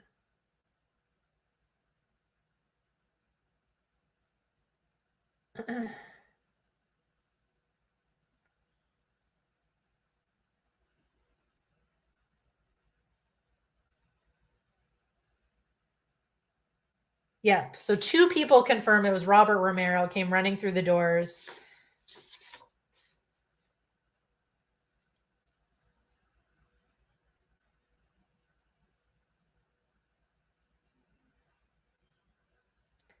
And he saw her body. And at that point, Robert already ran into the gym to tell people. So I feel like by the time he would have gotten in there, people were already running out. Okay. Hoping I'll finish reading all the documents before we find out who did it. Okay, I'm going to take a guess.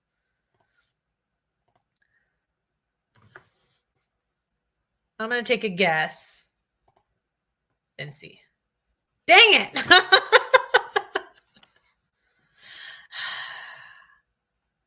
Yeah, give me a hint. The liar was not female. Okay. Well, I guessed a man. It's not like I pushed her out the window. Maybe Olivia knows who did it. Yeah, but does she mention anybody else, really? She mentions Robert Romero, who has like a thing for her. Okay. Let's look at this. Look at this. I don't know. I couldn't find anything with the doctor's stuff that is not lining up unless somebody else can find something. I'm just as helpful as the website clues. I'm sorry. And it wasn't Johnny. Yeah, so far, and it's not Johnny. Okay, so let's look at the theater teacher because I feel like. Okay, so when Jamie jumped, I was in the auditorium fixing part of the Romeo and Juliet set. The balcony where Romeo calls up to Juliet had tipped over during our opening night performance, and the entire support structure collapsed. Individuals who can confirm your whereabouts, Robert Romero, which I don't think he mentions that at all. He just mentions what happened when it.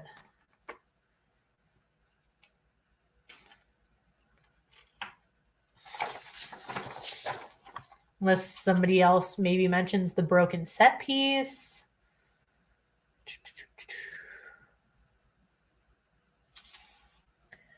Who's the third guy? Third guy is the doctor, the Dr. Benjamin Gelding.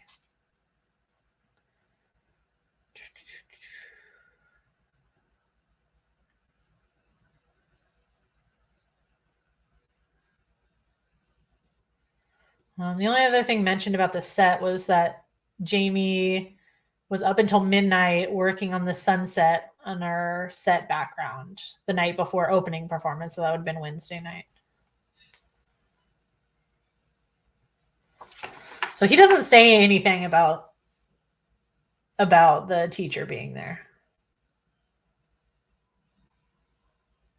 So I don't know. Already I feel like, okay. I don't want to read this gross stuff again about him talking about how mature Jamie is. I'm leaning towards the Romeo was telling everyone. Romeo was telling everyone.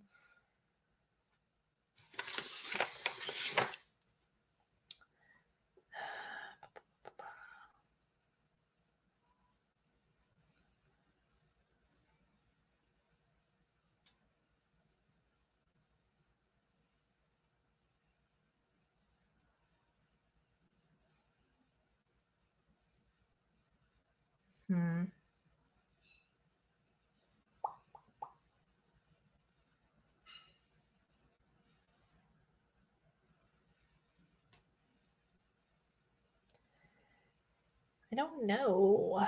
Because I could just guess another one, huh?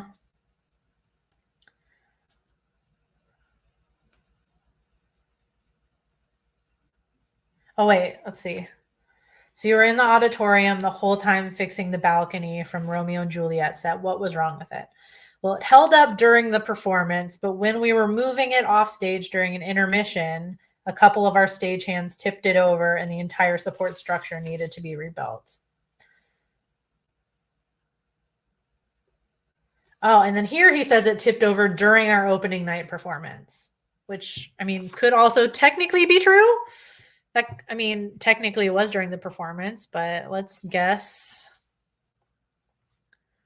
Let's guess creepy teacher. Damn it. Okay, well, it was the doctor who I ruled out immediately. Jesus Christ. Fuck. And I have to be more specific. Which of these items includes Gelding's lie? The Verona Voice newspaper, interrogation of Dr. Gelding. Okay, where's the Verona Voice newspaper? I feel like I've looked at the other stuff a lot. Well, God damn it, guys. I'm bad at this. I'm really bad at this. Okay. So is there anything in here that says he might have been lying? Who knows? Who knows? I think it's the interrogation, but we should check. Okay, but what specifically about the interrogation so we can like take a look at it and see? Okay, well, he is lying, so we got to put him on the board. I got to utilize this board, guys. All right. You're lying. All right. What's he lying about? So it's, yeah, what was it? It's either the Verona voice, witness statement from Craig Zimmerman, or the interrogation. Okay. I don't really think there's anything in this, honestly.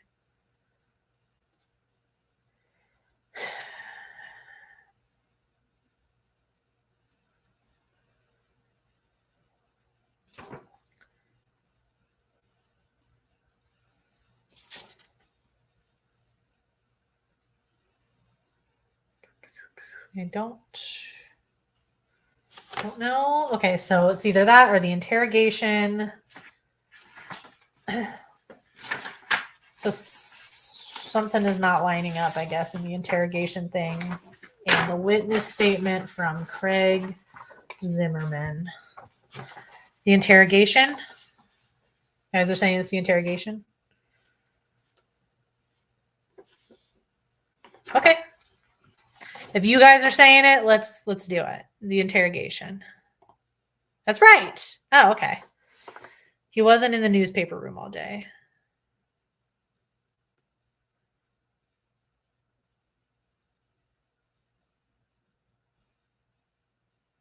He said he wasn't in the newspaper room all day.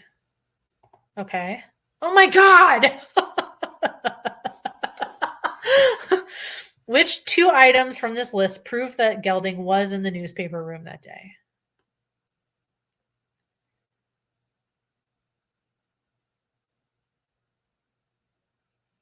Crime scene photo, newspaper room door, and newspaper room window. Is there anything in the photos?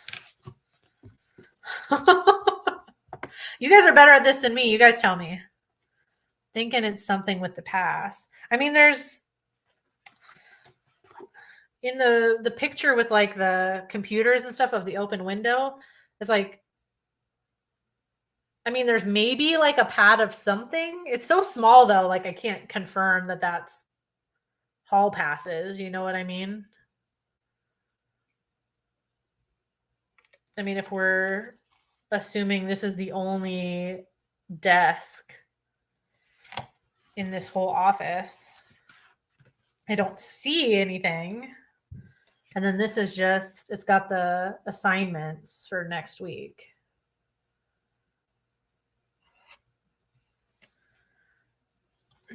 Thinking it's something with the pass.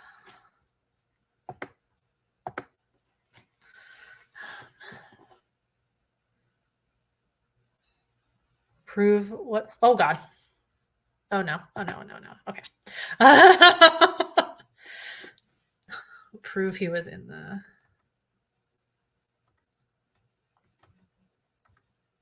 Oh, my God. Why did I pull it up into a new thing? Okay. Did we see the suicide note? No, we have. It's just on the computer.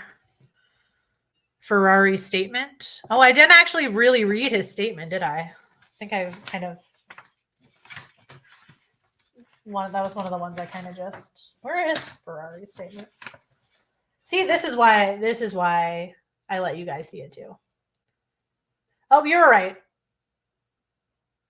It was first period, and it's literally right here. I think Mr. Griffin is my teacher there, and he lets me go up to the newspaper room if I have a pass from Dr. Gelding to finish up an article or work on clip art or whatever. I signed out of study hall as soon as it started. It was in the newspaper room probably 4 to 5 minutes after the start of first period.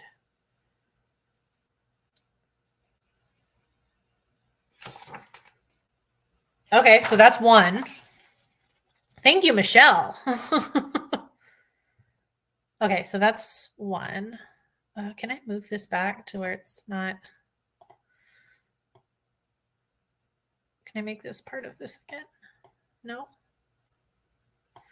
Ugh, irritating. Okay. Okay, so you're right. Witness statement.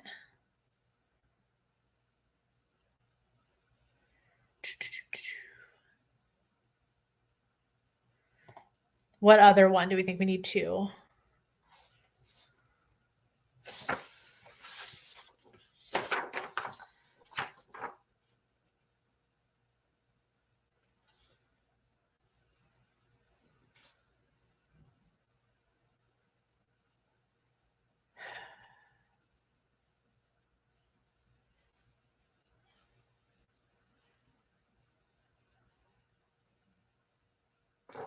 Okay.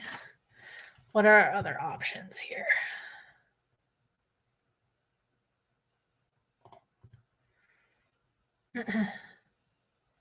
Computer screen, green suicide note. Witness statement. Well, I guess it would have to be. Did he also say in his witness statement? Because that would. Oh no, that would no. That just proves he was lying. I guess doesn't prove he was in there.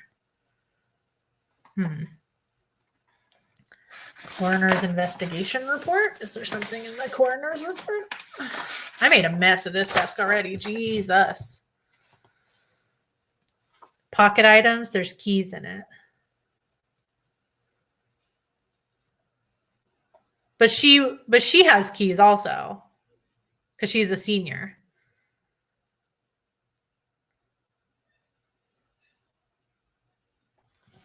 So it checks out that she would have had keys, no?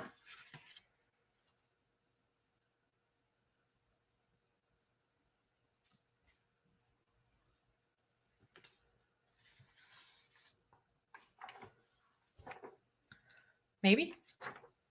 Unless you guys let me know. Let me know if I'm wrong.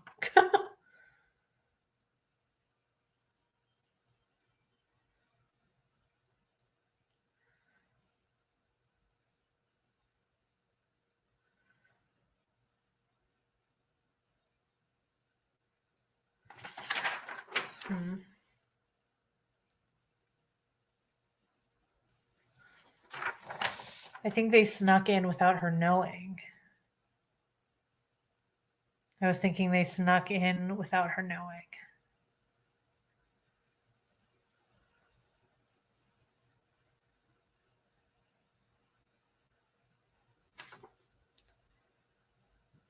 Who snuck in without her knowing?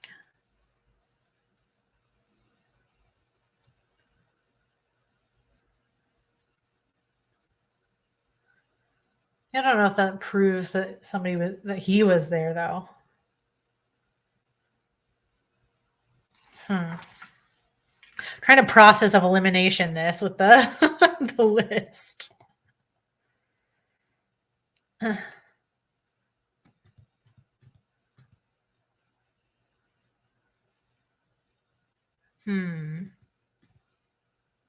mean, they said he was a stickler about leaving the door open, and somebody clearly the door was left open.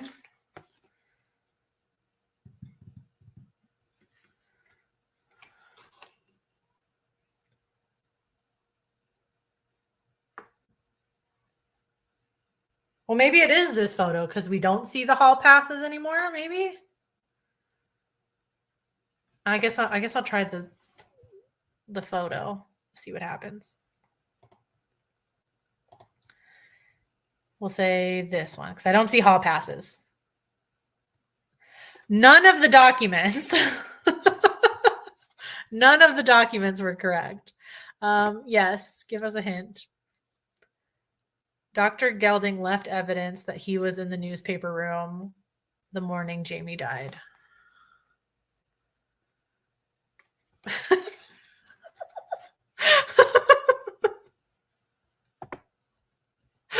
Well, shit.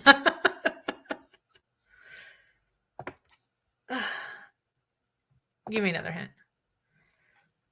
At the pep rally, Jamie's death at the football game, it's easy to miss that a student saved someone's life. Oh, you've got to be fucking kidding me. Was it that thing I started to read and I was like, oh, that probably doesn't mean anything?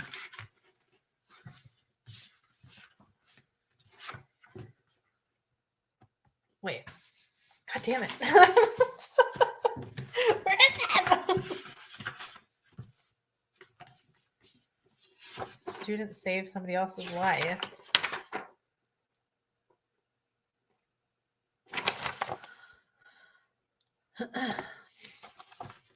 That was so unhelpful. Oh my god, I made a mess. I need to take a intermission and reorganize. I'm the world's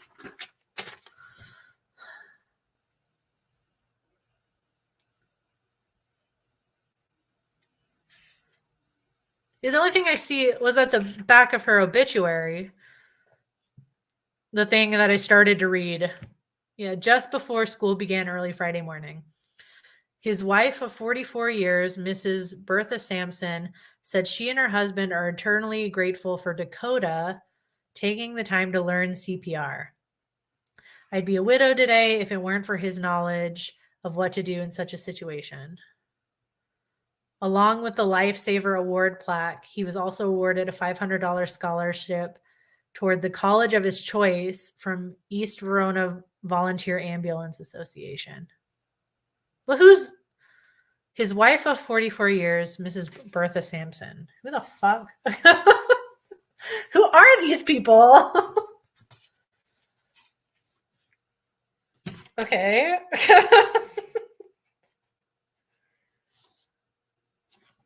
I don't know a Sampson or a. Where's Dr. Gelding's shit?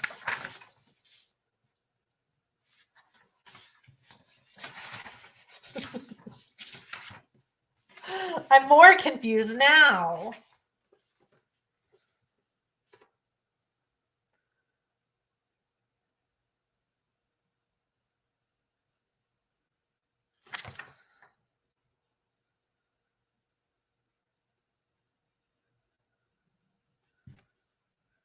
She doesn't. Who wrote that article? It doesn't say. It's literally the like on the. So the main clue was her obituary, and it's literally just the backside. Like it literally starts in the middle of the sentence. Happened last week, just before. It doesn't say who wrote it.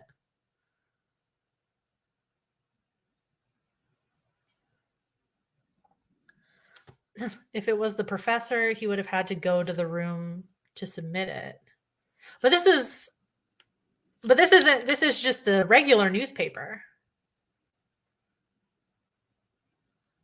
I would think, right? This isn't from the. You put the. You would submit the obituary to the actual newspaper.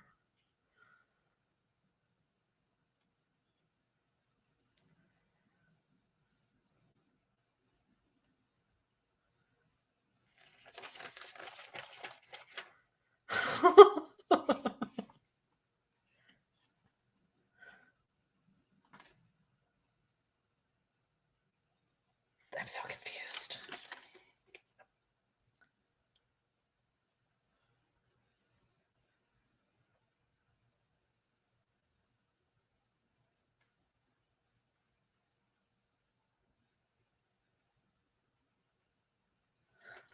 I'm so confused.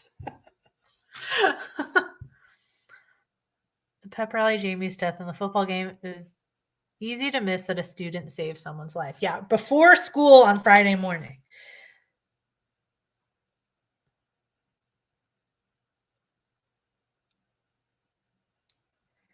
So this Dakota person used CPR and saved Sampson somebody because his wife is Mrs. Bertha Sampson. So Mr. Sampson. Who the fuck is Mr. Sampson? Who's Mr. Sampson?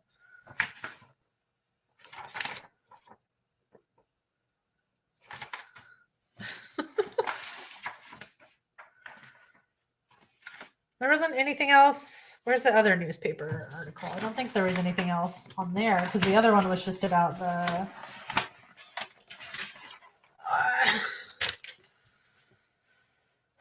Who the fuck is Dakota?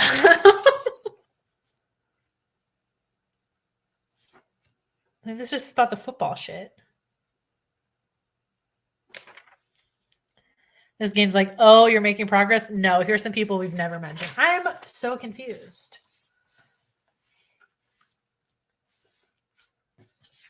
I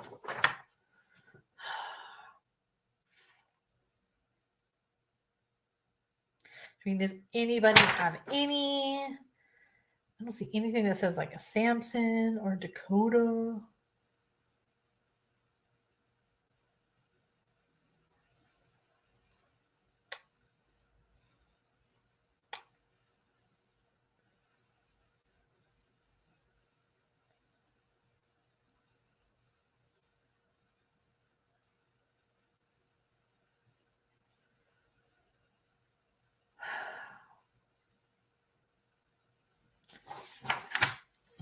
I'm stumped.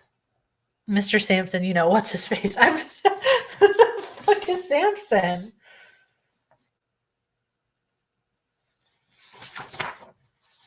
Student saved somebody else's life. Great. All we have that proves that is an obituary.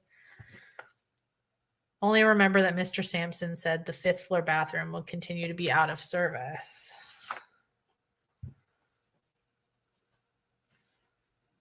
Oh, you're right. There's the Mr. Sampson. Thank you.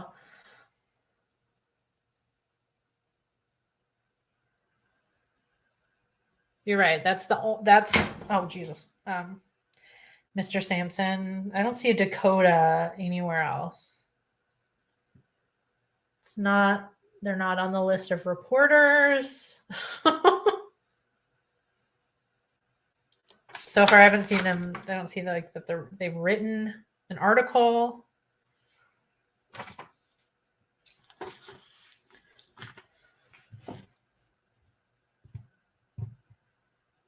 I'm so confused. One more hint. The first document you need is the picture of the newspaper room door with the story assignments and chalkboard. Okay, explain this to me like I'm 5. Gelding says he wasn't in the room that morning, but he added a news story to the chalkboard that happened that morning. Are you fucking kidding me? All the way at the bottom?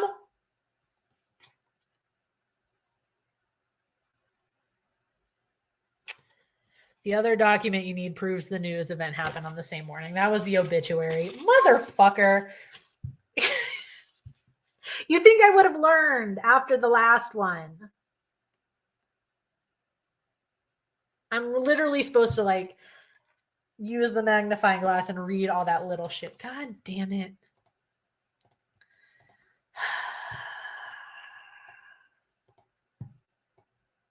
Fine. So is this one and the obituary.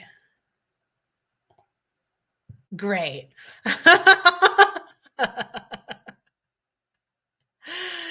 I'm not happy about it. Okay, I'm going to close this really quick because somehow I ended up with this in another window and I don't want it to be. Hang on one second. Jesus. Can't get over Vicky with the magnifying glass. It's irritating. Okay, hold on. I'm going to get the screen back here. Unsolved. Casefiles.com.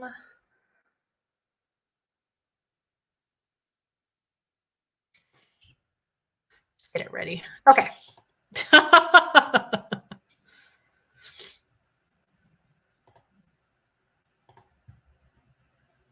Okay, and we're going to remove that. Okay. Jesus.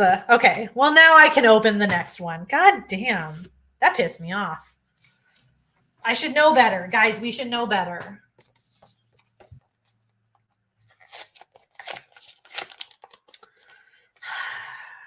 Bringing in people that... I wonder if there was a level of difficulty on that I should have been paying attention to.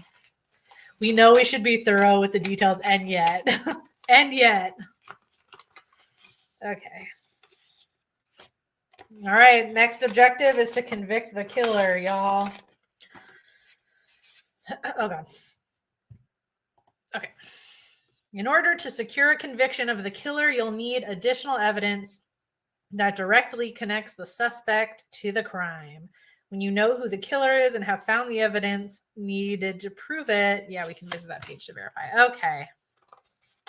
So just going to verify that was the only thing in there. Yep. There's one thing. And it is from the principal, a letter.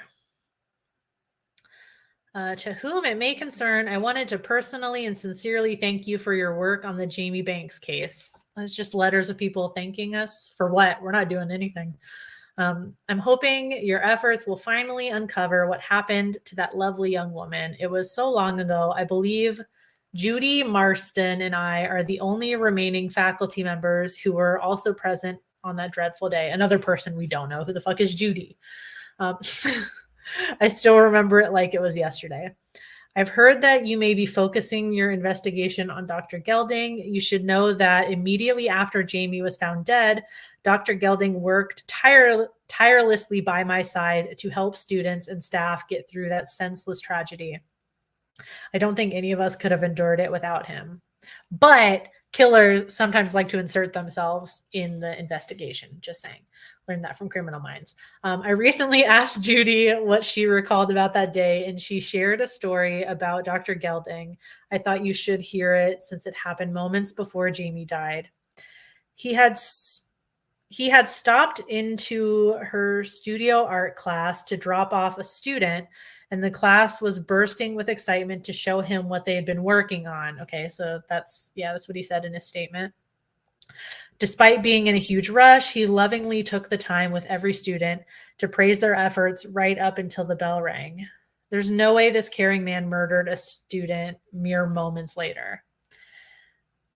I felt the need to reach out to you to share this anecdote to affirm that Dr. Gelding was always there for his students and they loved him. I can attest to his incredible kindness and genuine caring nature for everyone at the school, as well as his impeccable integrity and pristine record as our guidance counselor. He also lied that he hadn't been in the room, but okay.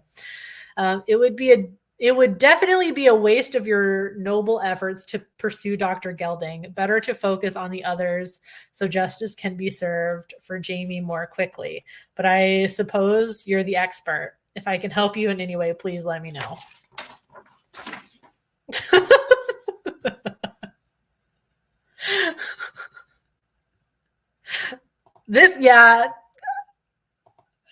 It's only been 2 hours.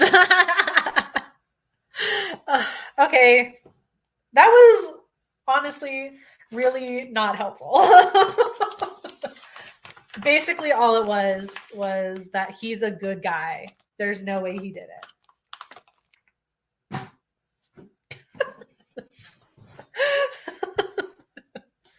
Okay.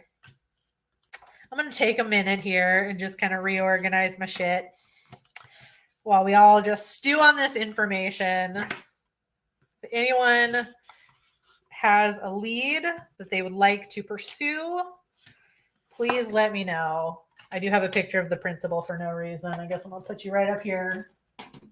Dumb bitch making us change our investigation tactics. Well, goddamn. So that only makes him more suspicious. I'm like, maybe there's something there that she felt the need to, like, I don't know. I'm just going to think about it while, but why would he want to kill her, though? If it is Dr. Gelding, if we're going to, run down that aisle of investigation, why would he kill her?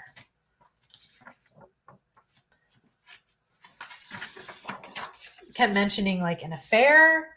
She did say he pays like extra special attention to his students. Is that like in a gross way? I don't know. But the theater teacher also is just weirdly attached to her for some reason.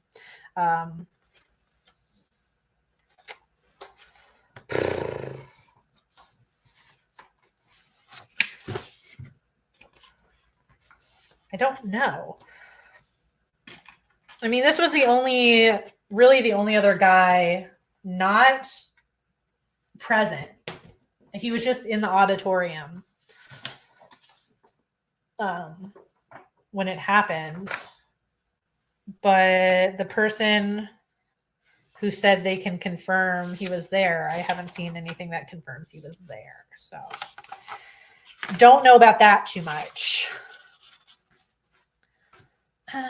The girlfriend was seen at the body moments after. I think it's Johnny. She verified his alibi. But she's super protective, though. She is super protective. So there is the chance that they straight up just could have lied because nobody else saw him. Nobody else saw Johnny. I'm gonna get my shit together again. The only person who saw Johnny was Sophie.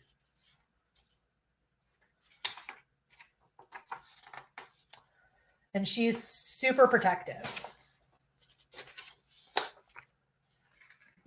Olivia has, I guess, an alibi to an extent. Maybe this is the cleared side. This is the not cleared side. I mean, Olivia has people that saw her there at the body, so I don't think she could have done it. I think she's just kind of heartless. Nobody else saw Johnny. So I'm maybe kind of leaning in that direction. What do you guys think? Basically, that letter cleared the doctor. Did it clear the doctor, though?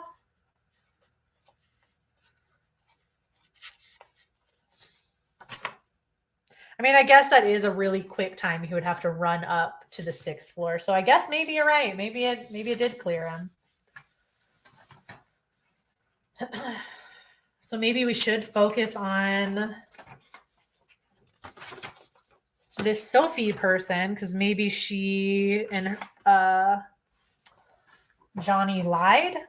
Because there is a lot of stuff in like the articles and stuff about the football and how important, and she's talking about how important it is. He had scholarships lined up and he had a really bad game on Friday or something. So maybe he felt guilty. I don't know.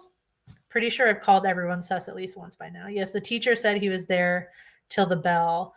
What is the auditorium guy's motive? He is just weirdly obsessed with Jamie. Like to the point where he's saying like, oh, she's like so mature for her age. Like stuff like perverts say.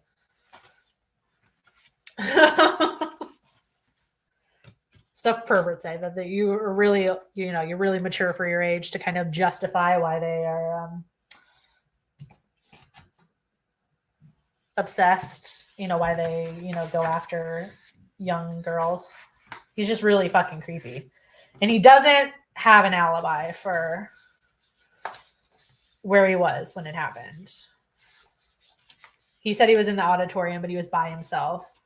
And the person he named that could verify his whereabouts doesn't mention anything in his statement about verifying that he was there. So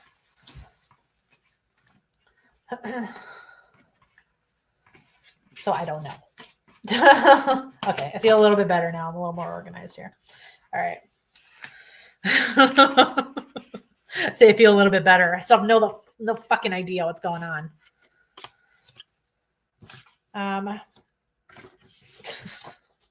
Because remember last time though, it was the guy like we really just glossed over, and I feel like we really kind of glossed over him. And Sophie has witnesses to her being down there. I don't know. I'm kind of leaning towards Johnny, and maybe that was the forbidden romance because he was seeing Sophie and they were a thing before. Maybe. Feel like he didn't have a reason to want her dead. Well, let's go back. Let's go back here. Let me find. Thought I put him up towards the front.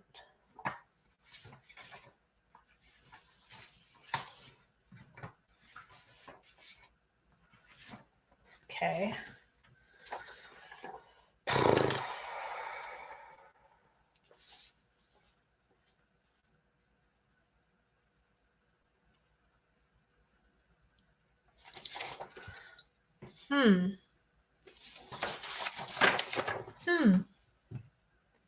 Oh, I guess they technically are single because they're not married. Okay, never mind. I thought on the interest it said marital status single, And I was like, he wrote single, but so did Sophie. So I guess because they're not married. So never mind.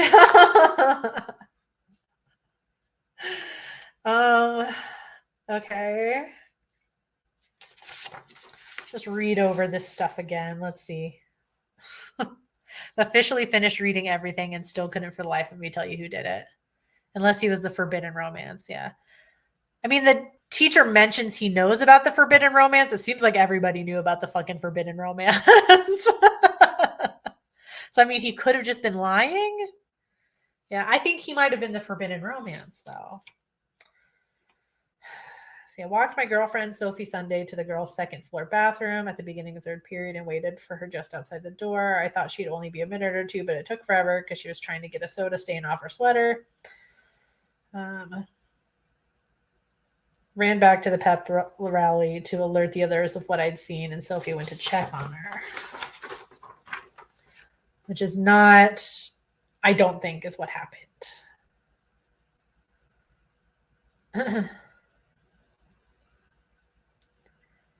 So that when the detective asked, did you get back together, like in secret? He says, you mean, like, did I cheat on Sophie? She'd kill me if she ever found out I was cheating on her.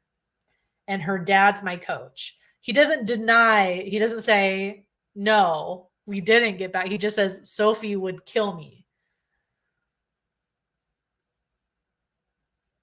I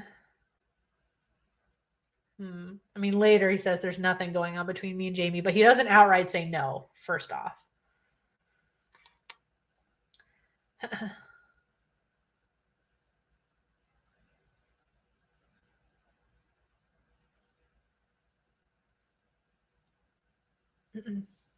Let's see. Yep, in the bathroom, blah, blah, blah, blah, blah. Headed to the gym, crying her face off about some stain on her sweater. Second floor, right next to the south parking lot where Jamie fell. Well, there's something about a south parking lot somewhere. I'm just trying to look at all the details now.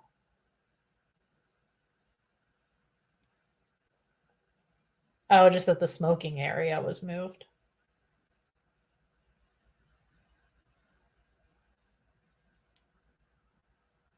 Oh, okay.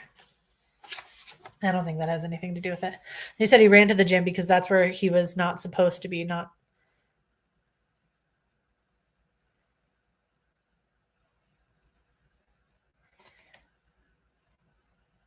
Yeah, it's weird. Like, why did he? Yeah, everybody else just ran out to the body, even though they weren't at the pep rally either. You know, like Sophie and Olivia also weren't at the pep rally and they just ran out to the body.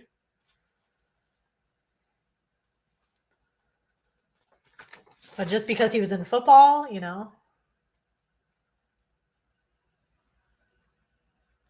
And if, because she had stats, specifically Johnny's stats.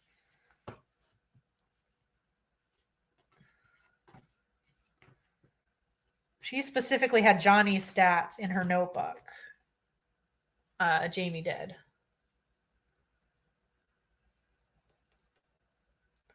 So I feel like the expose might have been on him specifically. So if anything, I feel like it was maybe both of them. Like they were both in on it, Sophie and Johnny.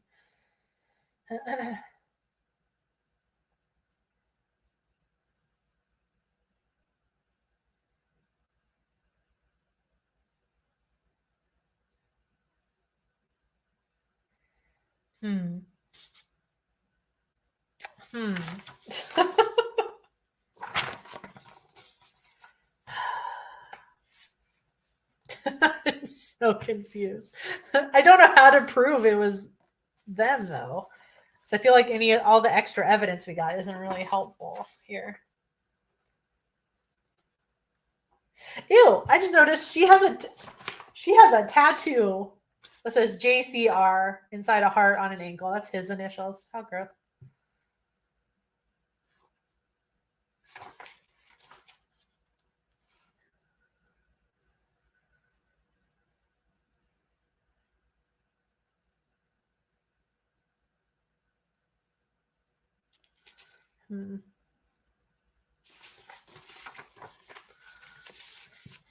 think it'd be too obvious for it to be Johnny and or Sophie. But if it was both of them, that'd be a twist, right?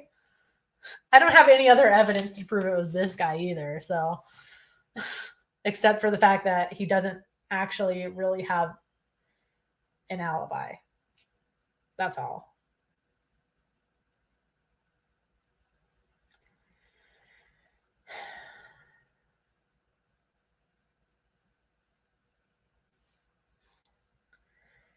And Sophie says, she says, when I wrote my statement, I didn't say he was with me, but he was. And then she's very concerned if Johnny's going to get in trouble. I don't know. I just feel like there's something going on there.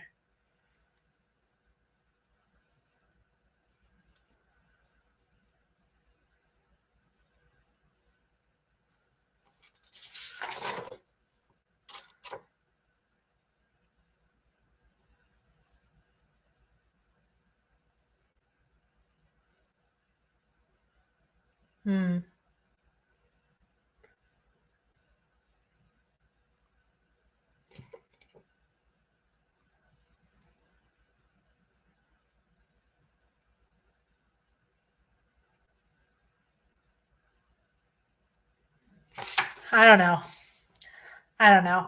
That's the only thing I have to go.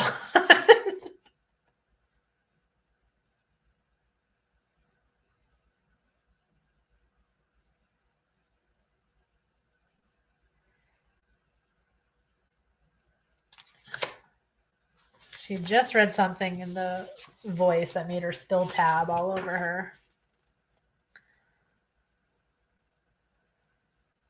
So she was reading something in the Verona voice that made her spill tab all over her sweater. We need Michelle back. Okay, so she had to have been reading the football thing, right? Because it's about her boyfriend. State championship. We've got two familiar faces. The Winchester Colts.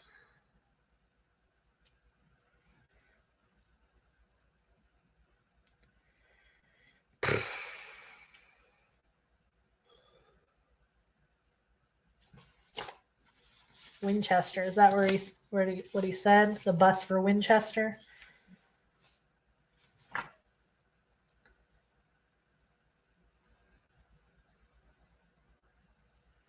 The bus for Jefferson County Stadium leaves in less than an hour.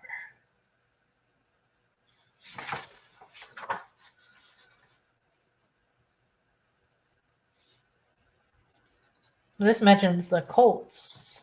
I don't know. I don't know if that's something. I'm literally just pulling at straws now. It's just me and you, Marielle, I think.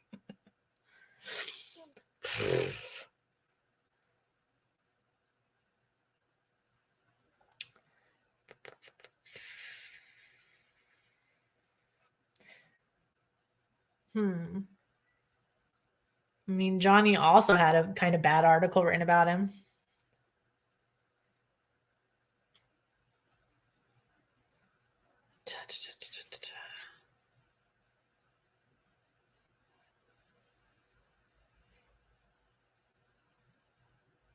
I don't know where this Winchester thing is. If it's in Jefferson County, I don't know if that's a lie, but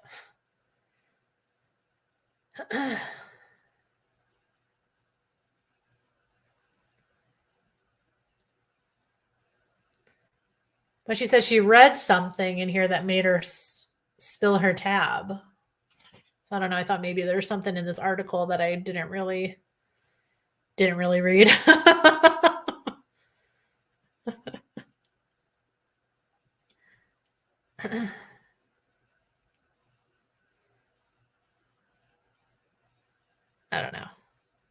I don't know.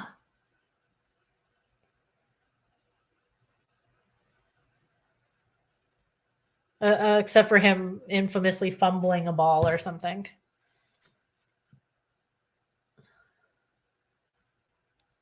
I don't know. All right. Let's see. Hold on. We have to convict the killer.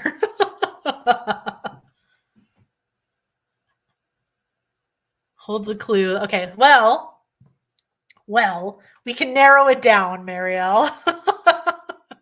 Which of these documents holds an important clue that directly connects the killer to Jamie? Either the security camera video frames, Olivia Underwood witness statement, evidence custody document, interrogation of Johnny Roca. See? Told ya. Or Jamie's obituary. Okay, so something about Olivia's statement also, maybe. Okay. I should just pin things instead of losing them on the desk here. What else? We have Jamie's obituary. What else? Security frames. I'll move you to this side for now. Look at me using the board. Okay, the security frames.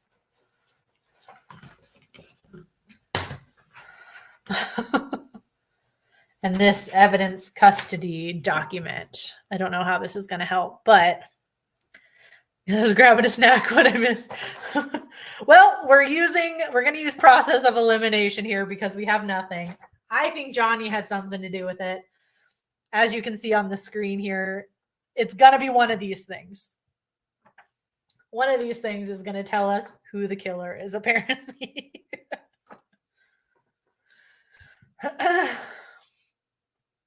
Oh, I didn't really look at the evidence thing super closely, but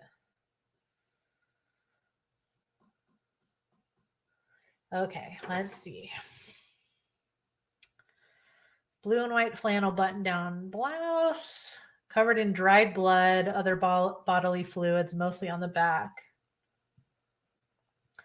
White undershirt, no blood other than the victim's.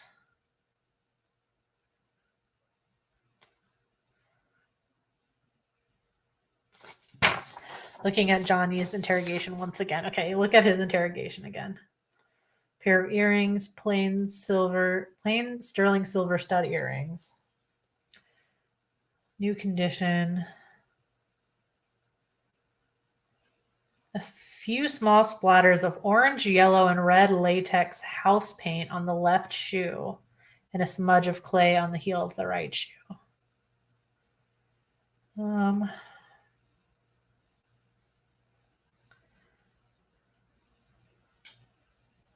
Do bottle marked poison, but we're pretty sure that's from Romeo and Juliet.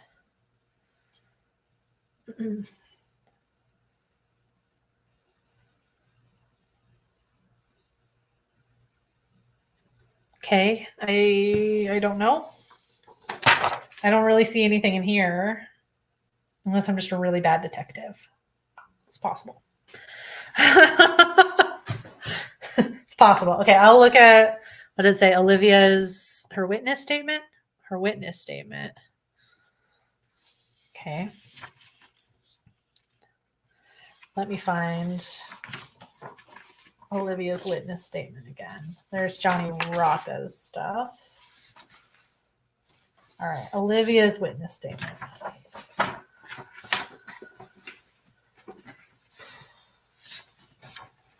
I put her at the bottom thinking like,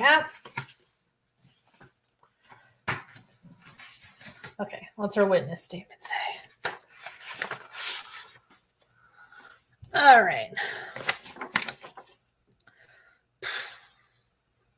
This person is here before she jumped. Yep.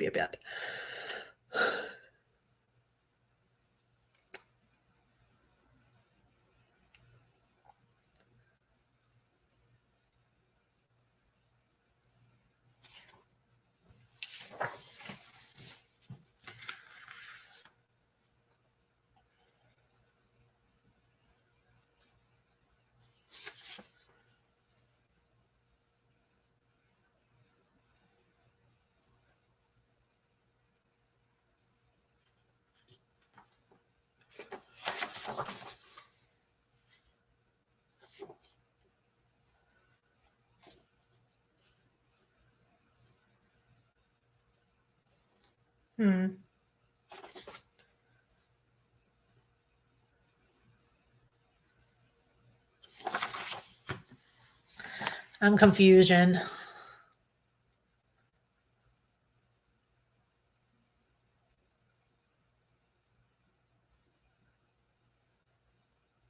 Hmm.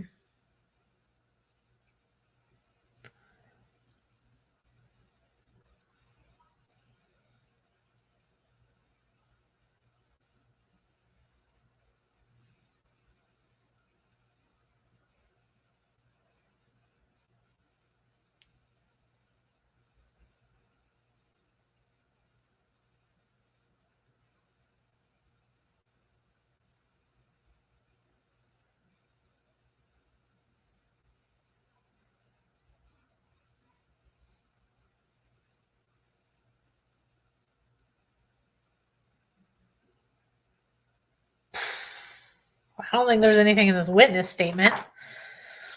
Got anything in the interrogation, Marielle?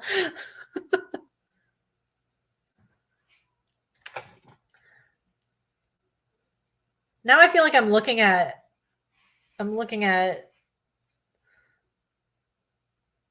shit that maybe I shouldn't like bother looking at. Like he mentions the bus to Jefferson County Stadium and then the little paper or something, but it doesn't actually say Jefferson County or anything. It just says the Winchester Colts. I don't know what stadium they play at though.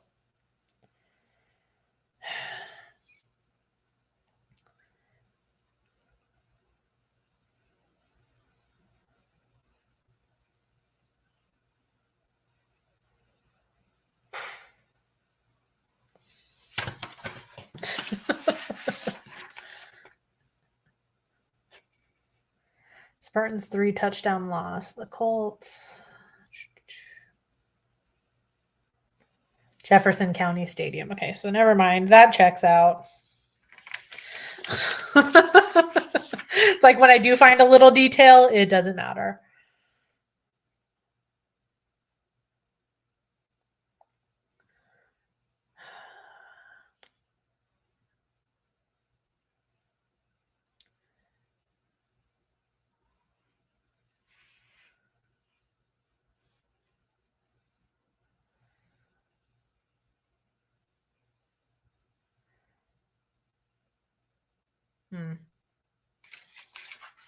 Go with Johnny interrogation. Think I'm gonna go with Johnny interrogation. I still feel like it was him. I don't know.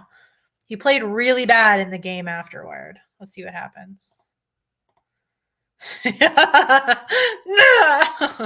Okay, fine. Give us a hint. Jamie's shoes had a smudge of clay in the back.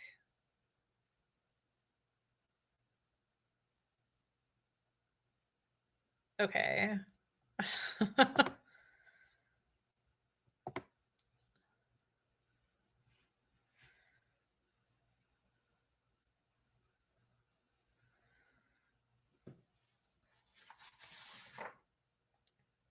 I mean, it says it in here. Oh. Oh, wow. Okay, so that was right. Which of these documents tells us where the clay could come from?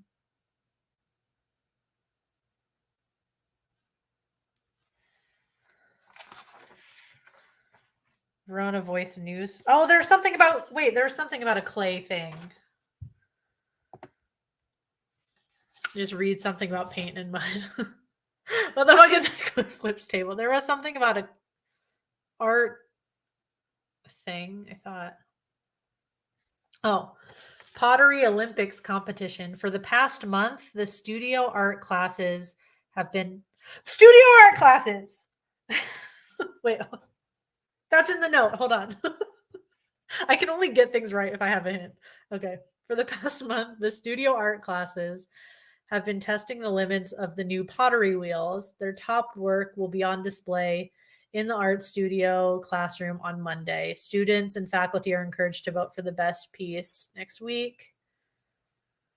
Okay, and then in the note, the note from the principal about the doctor, she said, I recently asked Judy, that random other teacher, Judy Marston, whatever, what she recalled about that day. And she shared a story about Dr. Gelding I thought you should hear, since it happened moments before Jamie died.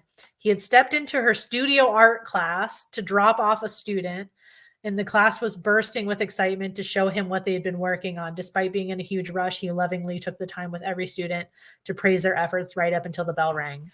So he was in the studio art class that was working with clay.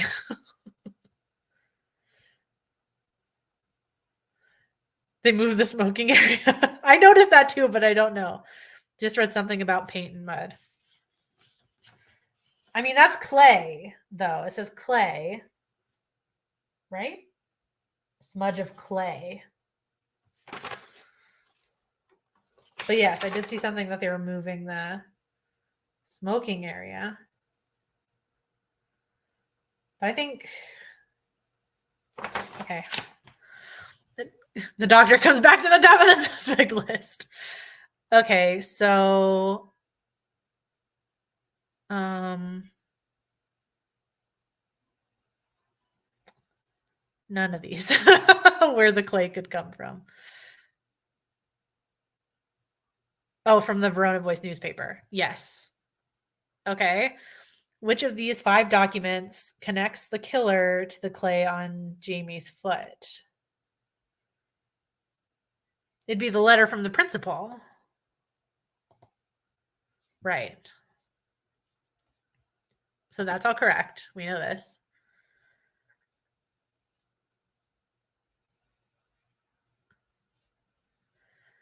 The clay, okay, the clay found on, so it was Dr. Gelding? How'd he get up there so fast? Okay, let's open the envelope. Fuck.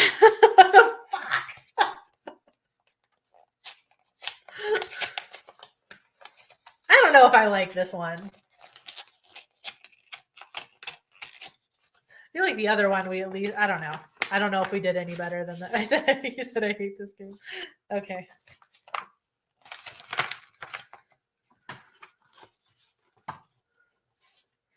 Okay.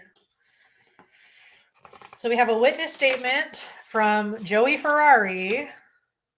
Again, here, Joey Ferrari. I'll just put you on the board, because why not, man? Joey Ferrari. After seeing the news reports about Jamie Banks and Dr. Gelding, I've decided to come forward with information I've withheld for decades about this case.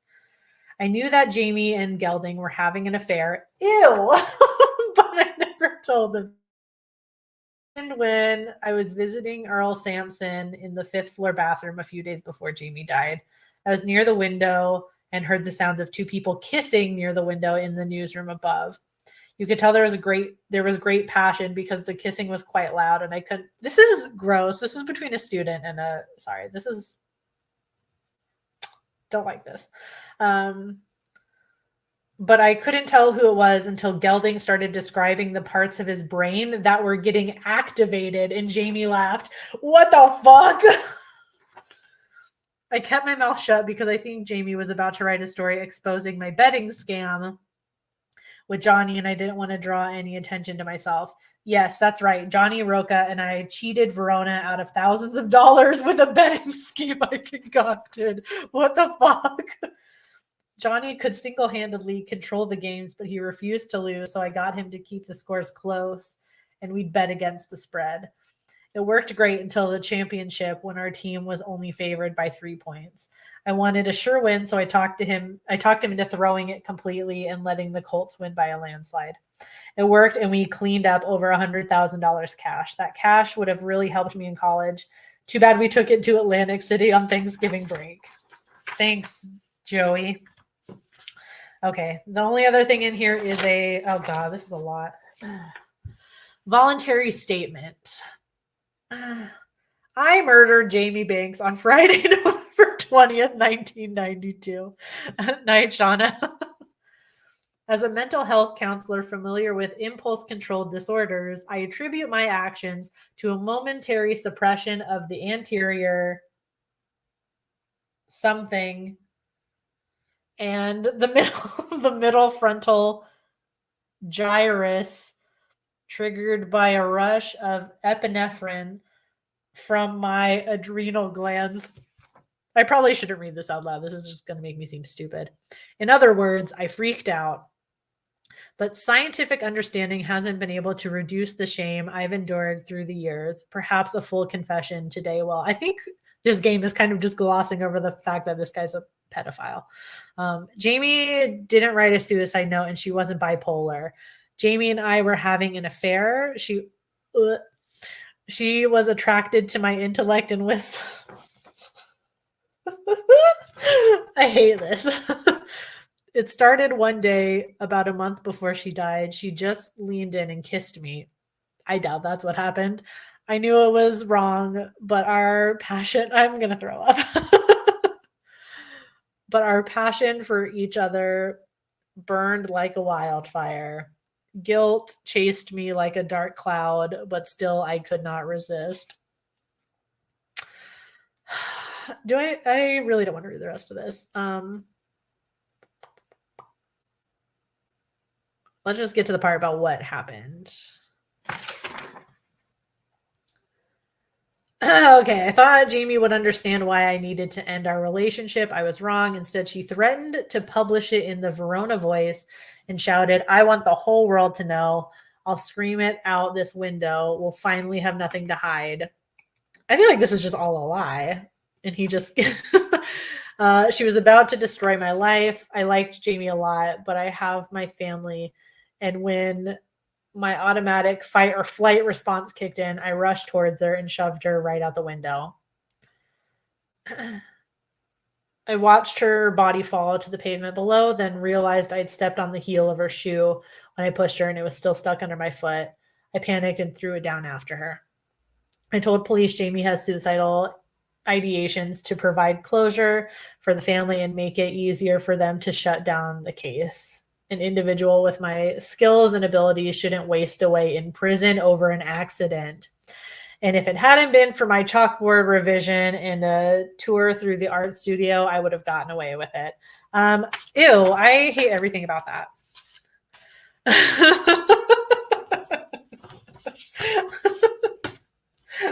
I don't know how I feel about this game, making it seem like she came onto this guy. For real? Okay, let's watch the video, I guess.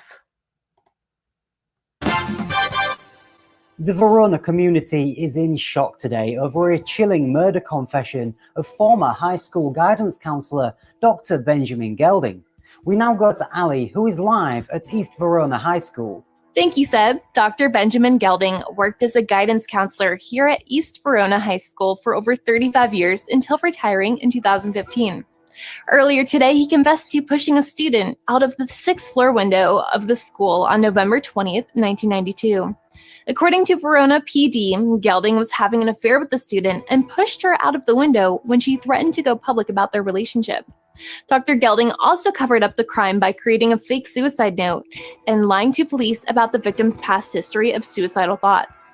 For more information about that investigation, I'll turn it over to Ron, live from the Verona police station. Thanks, Allie.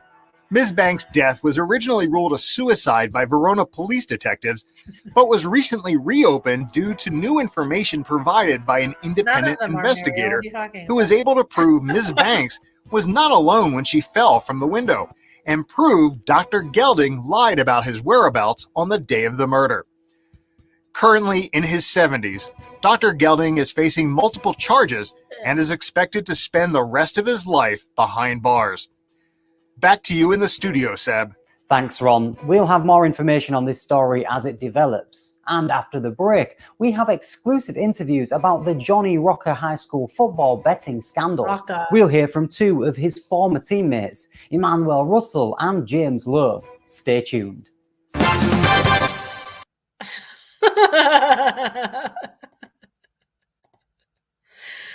I am disgusted.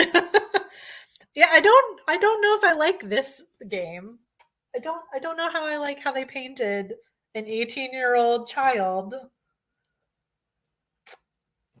I feel like we're glossing over the fact that that's super predatory, and he's like, she was gonna go public with our relationship because she just loved me so much. I'm like, ugh. That was gross. Okay, so that still took us almost 3 hours, and we are really bad at this, but it's fun.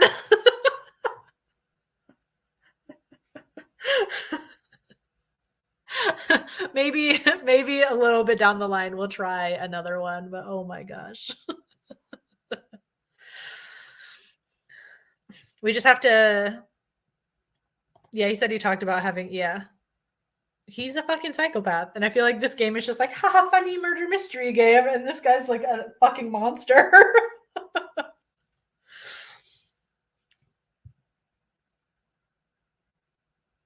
I should have known better though, going in. There's so many little details. I swear. We'll find a better way for the pictures next time too, instead of like maybe the Google Doc, but who knows? We'll figure something out. My God. Really glossed over. Like you really have to read everything on a had it come in version. There's really no way to know that, I guess. I don't know. Maybe I can read the descriptions of some of the other ones, and I will find the one that seems like a most like girl boss gatekeep gaslight. I'll try and find the one with the most that energy, and we'll do that one next time. And I'll figure out a better way to share the evidence because it helped a little bit. You guys were able to like look through stuff too, which made it a little bit easier, but still took us 3 hours. Damn. Okay. Well, I'll go ahead and end that there. Thank you guys. Oh, wait. No, I won't end that there. Who guessed right?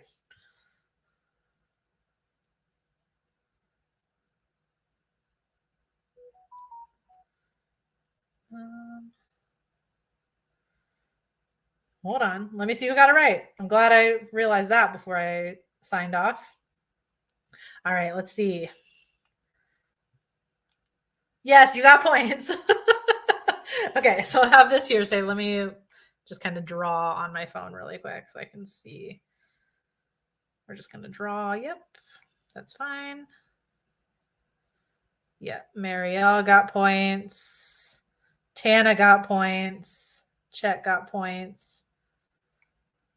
Okay. Anybody else? Sophie. Olivia. Oh, maybe it was just you guys. Okay. Anybody else? Paul. Okay. Good job. All right. That's 3 points to you guys. Tana, Chet, and Marielle. All right. That'll be a nice surprise for Tana. Good job, Chet. You guys guessed it. Good job. Okay, now I'll end it. Glad I remembered that. Okay, thank you guys for hanging out. Have a good night. I know it was a long stream. Thanks. Bye.